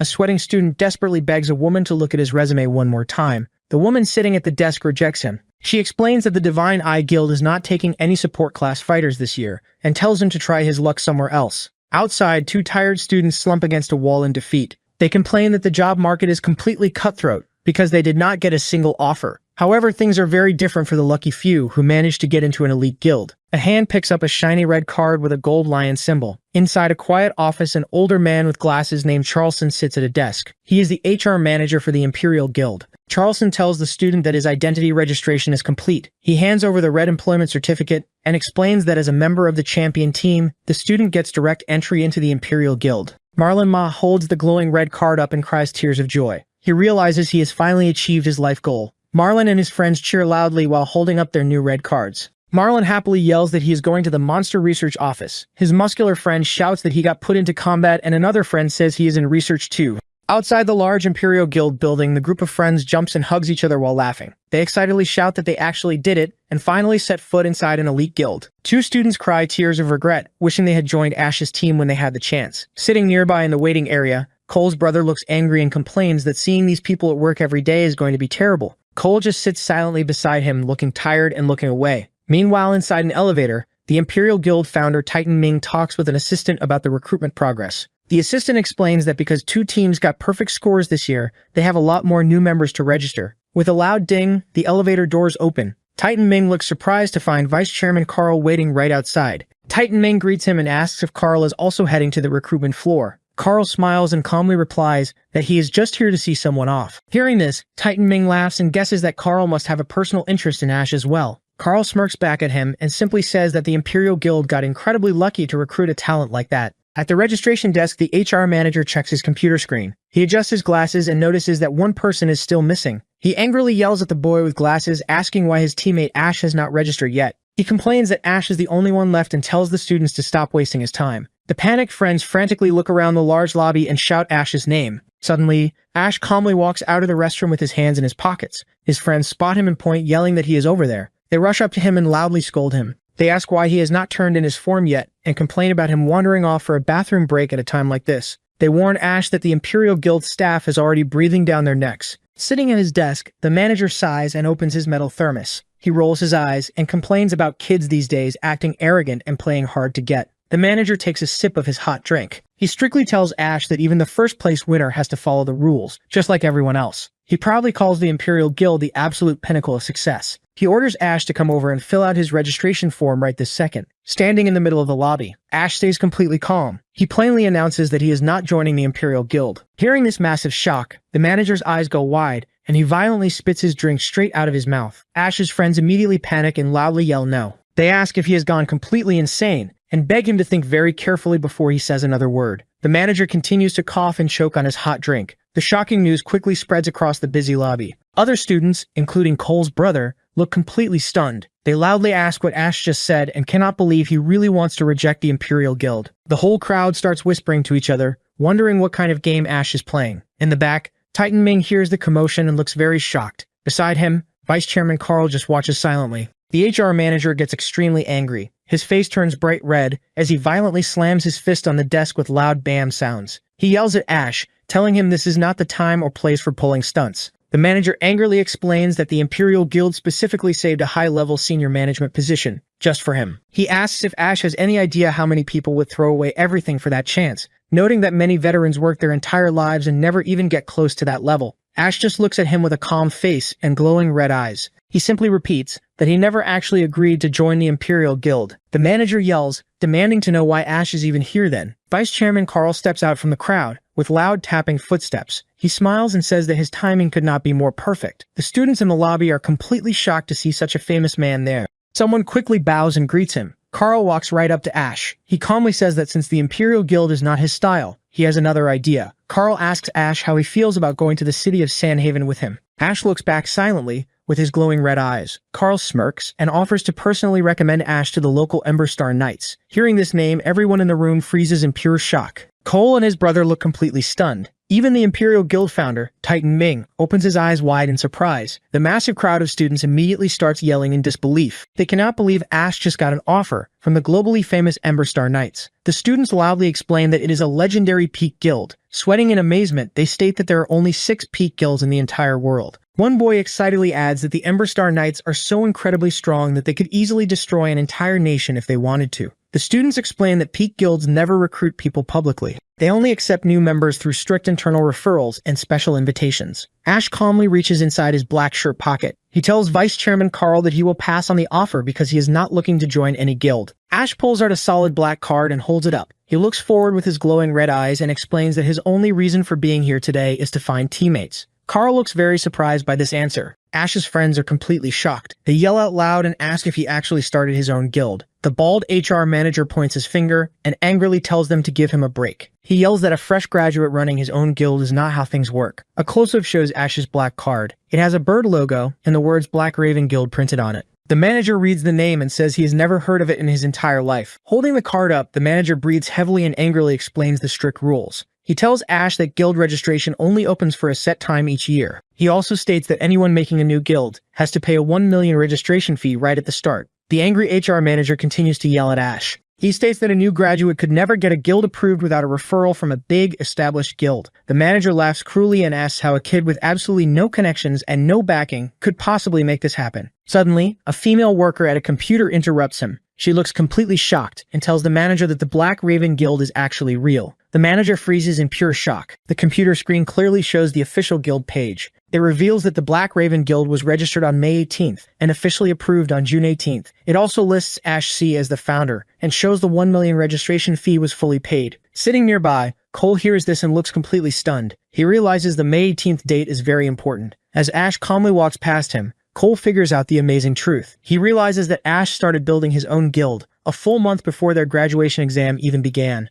Cole's eyes open wide as everything finally makes sense. He understands now why Ash made that secret deal in the dungeon. This is exactly why Ash only wanted the 1 million prize money and did not care about winning first place at all. Cole watches Ash walk away and realizes that from the very beginning, Ash always just wanted his own guild. Joining the famous Imperial Guild was never even on his radar. Titan Ming looks closely at Ash and realizes the truth. He mutters no. The HR manager looks completely shocked. They realize that Ash is not just rejecting the Imperial Guild. Ash was actually never interested in joining any of the big guilds at all. Vice Chairman Carl smiles at Ash and thinks to himself that Ash and a certain woman are exactly alike. Standing in the middle of the lobby, Ash holds up his black card with a loud snap. He tells the crowd that a guild needs at least 2 members to run a dungeon. He explains that right now he is the only person in his Black Raven Guild. Ash then reaches his hand out and offers his black card. He walks right up to Cole, who is sitting quietly on a bench nearby. Ash looks down at Cole and calls his name. Cole looks up in pure shock as Ash makes him an unexpected offer. Ash asks Cole if he wants to join his new Black Raven Guild. A flashback shows what happened about a week ago on June 17th inside a fancy room called the Mithril Exchange.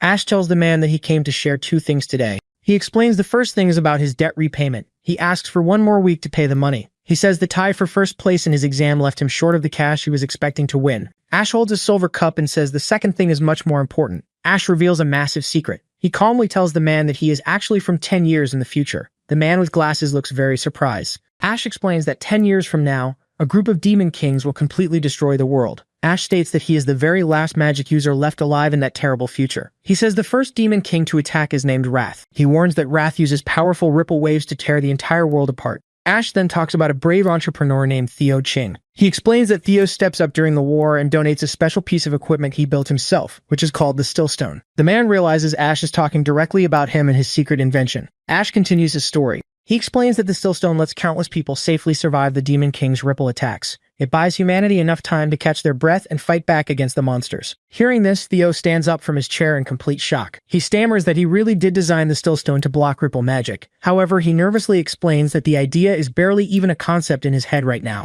He wonders to himself if Ash is actually telling the truth about coming from the future. Ash rests his chin on his hands and calls Theo by his name and simply asks him to come work with him. In the present day at 4:30 p.m. inside the Mithril Exchange archive room, a display case opens with a loud snap to reveal the large, glowing purple jagged weapon that Ash used in the dungeon. Theo tells Ash that his loan is now completely paid in full. He hands the weapon back to Ash, saying it is finally back where it belongs. Ash nods and holds out a small pouch glowing with digital blue light. He explains that these are the materials he pulled from the dungeon to pay the extra interest they agreed on. He empties the bag, dropping the monster parts onto the table. The items include sharp poison cage ant legs, blade arm mantis spikes, and a large slimy purple black scale snake gall. He tells Theo that he is actually moving his trip to Sandhaven up to an earlier date. Ash explains that his original plan to prepare for the future had 3 different stages. He explains that the first step was to build his own guild completely from scratch. Ash explains that the second step was to rank his guild up so they could earn the right to fight inside higher-tier dungeons. Ash explains the final step of his original plan. He wanted to travel to the city of Sandhaven and hunt down the exact dungeon where the Demon King Wrath is hiding. However, Ash looks very serious in the present. He tells Theo that something unexpected just happened. He reveals a terrifying secret, stating that Wrath might have already arrived in the human world. Theo's eyes widen in pure shock. Because of this new danger, Ash explains that he needs to get to Sandhaven as fast as possible. He decides he will just have to find new teammates after he gets there. Theo rubs his chin and looks very stressed. He complains that this situation just keeps getting more complicated.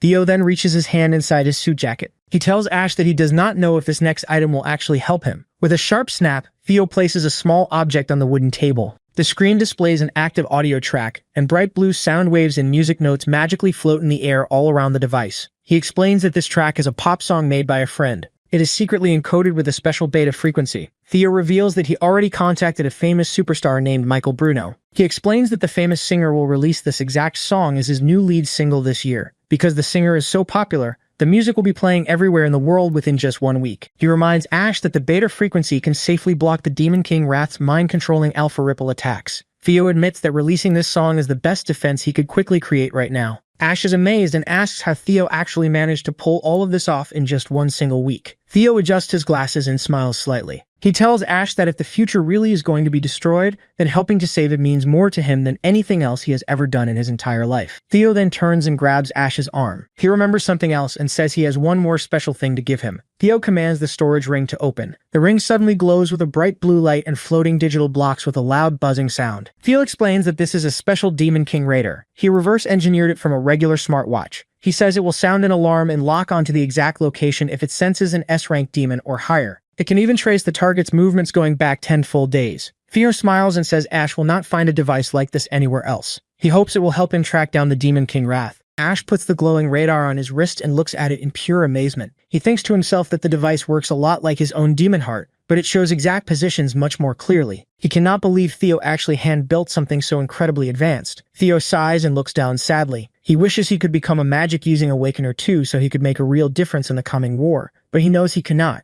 Ash gently tells his friend that he has already done more than enough to help. Ash looks forward and tells Theo to just leave the rest of the fight to him. Ash thinks deeply about the dangerous mission ahead. He knows Wrath is the very first Demon King to show up, but he admits he still does not know nearly enough about him. Ash just hopes nothing else goes wrong. On the other side, inside the Everfield First Hospital, Sterling Jin is tied tightly in bandages. He has gone completely crazy. He laughs wildly and barks like a dog, yelling that he is a filthy mutt. His father, Ronald Jin, the director of the hospital, stands at the end of the bed. Ronald is sweating and panting in pure anger. He screams loudly, demanding to know who turned his son into this crazy thing. He turns around and glares at a group of people standing in the shadows. He reminds them that they are all top A-rank Awakeners in the country. Ronald strictly orders the group to go find out exactly what happened. He tells them to do whatever it takes and does not care about the consequences at all. He commands them to find whoever is responsible and make them suffer. The assassins listen quietly in the dark. One of the men grabs the handle of his black umbrella. He pulls it out to reveal a bright purple sword. The assassin smiles a creepy smile and confidently promises Ronald that they will have a head on the floor before the day is over. Suddenly, the entire room flashes bright red. Ronald Jin suddenly groans and holds his stomach. He complains that he feels sick and violently throws up all over the floor with a loud whoosh.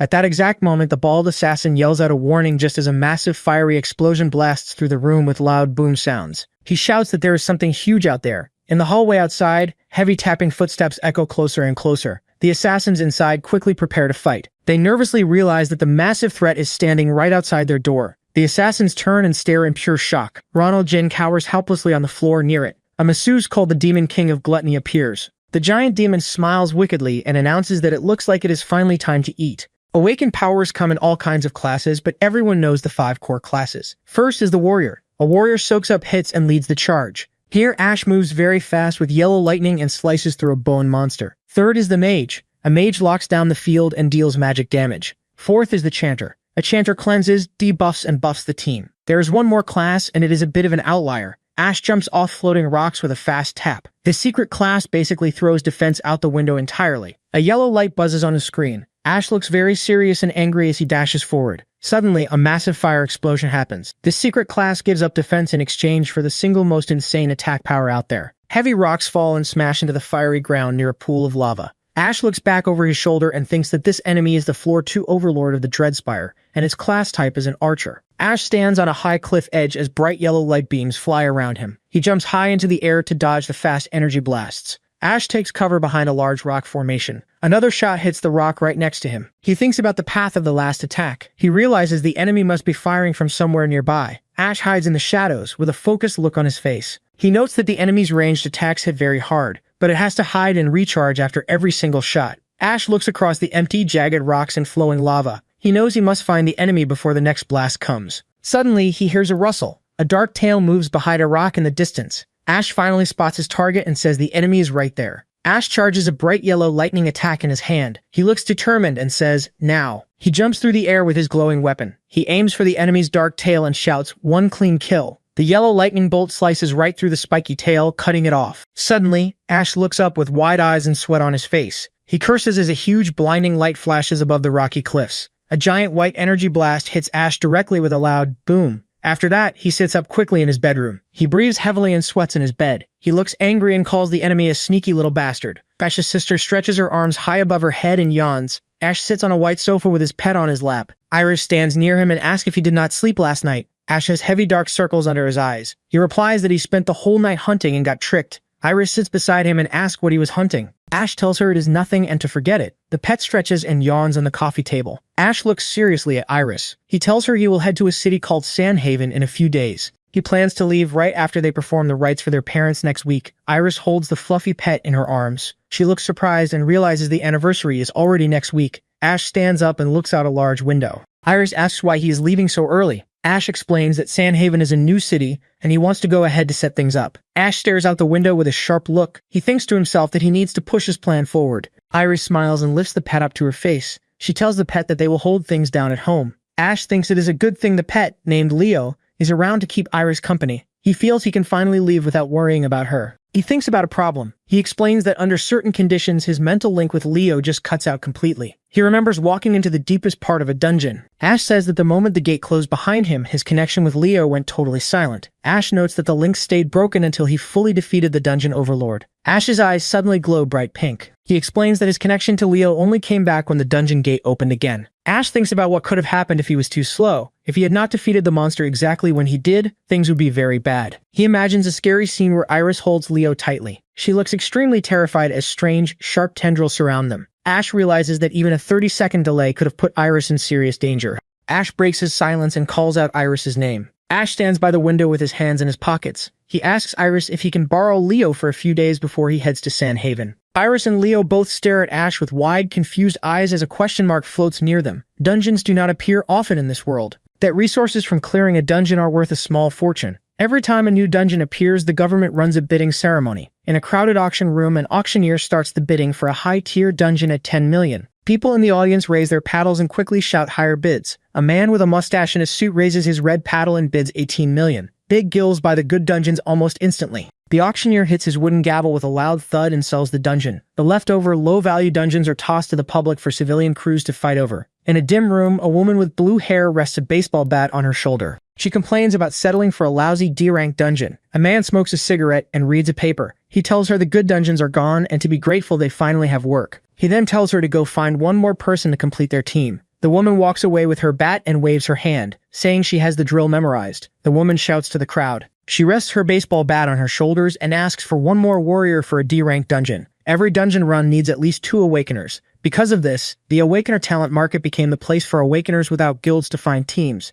Next, an older balding man sweats and smiles nervously. A hand holds his profile card. His name is Tanaka Daiki, an E-rank shanter. He says he can heat up weapons and boost attack power. The woman angrily waves him away. She yells that she needs a warrior, not a weak support. The old man puts his hands together and begs. He says he has not found a team in a whole month. Ash walks through the busy market wearing a black hoodie. In the background, the woman continues to yell at the old man. Ash thinks to himself, he knows Leo must enter a dungeon to gain combat experience and level up. This is the only way to keep Iris safe. Ash wears glasses under his hood. He explains that his guild is just him right now, so he has no dungeon rights. He also notes his own Dreamspire dungeon is too dangerous for Leo. This market is his only chance to find a team. Ash stands still and holds Leo in his arms. Leo is now wearing a tiny gray hoodie. Ash asks Leo if he is ready, and Leo happily howls. Ash is using a fake name, Ashton Lee, and posing as an E-rank stellar tamer. A person holds a personal resume card belonging to Ashton Lee, a male E-rank stellar tamer with one contracted beast, no team history,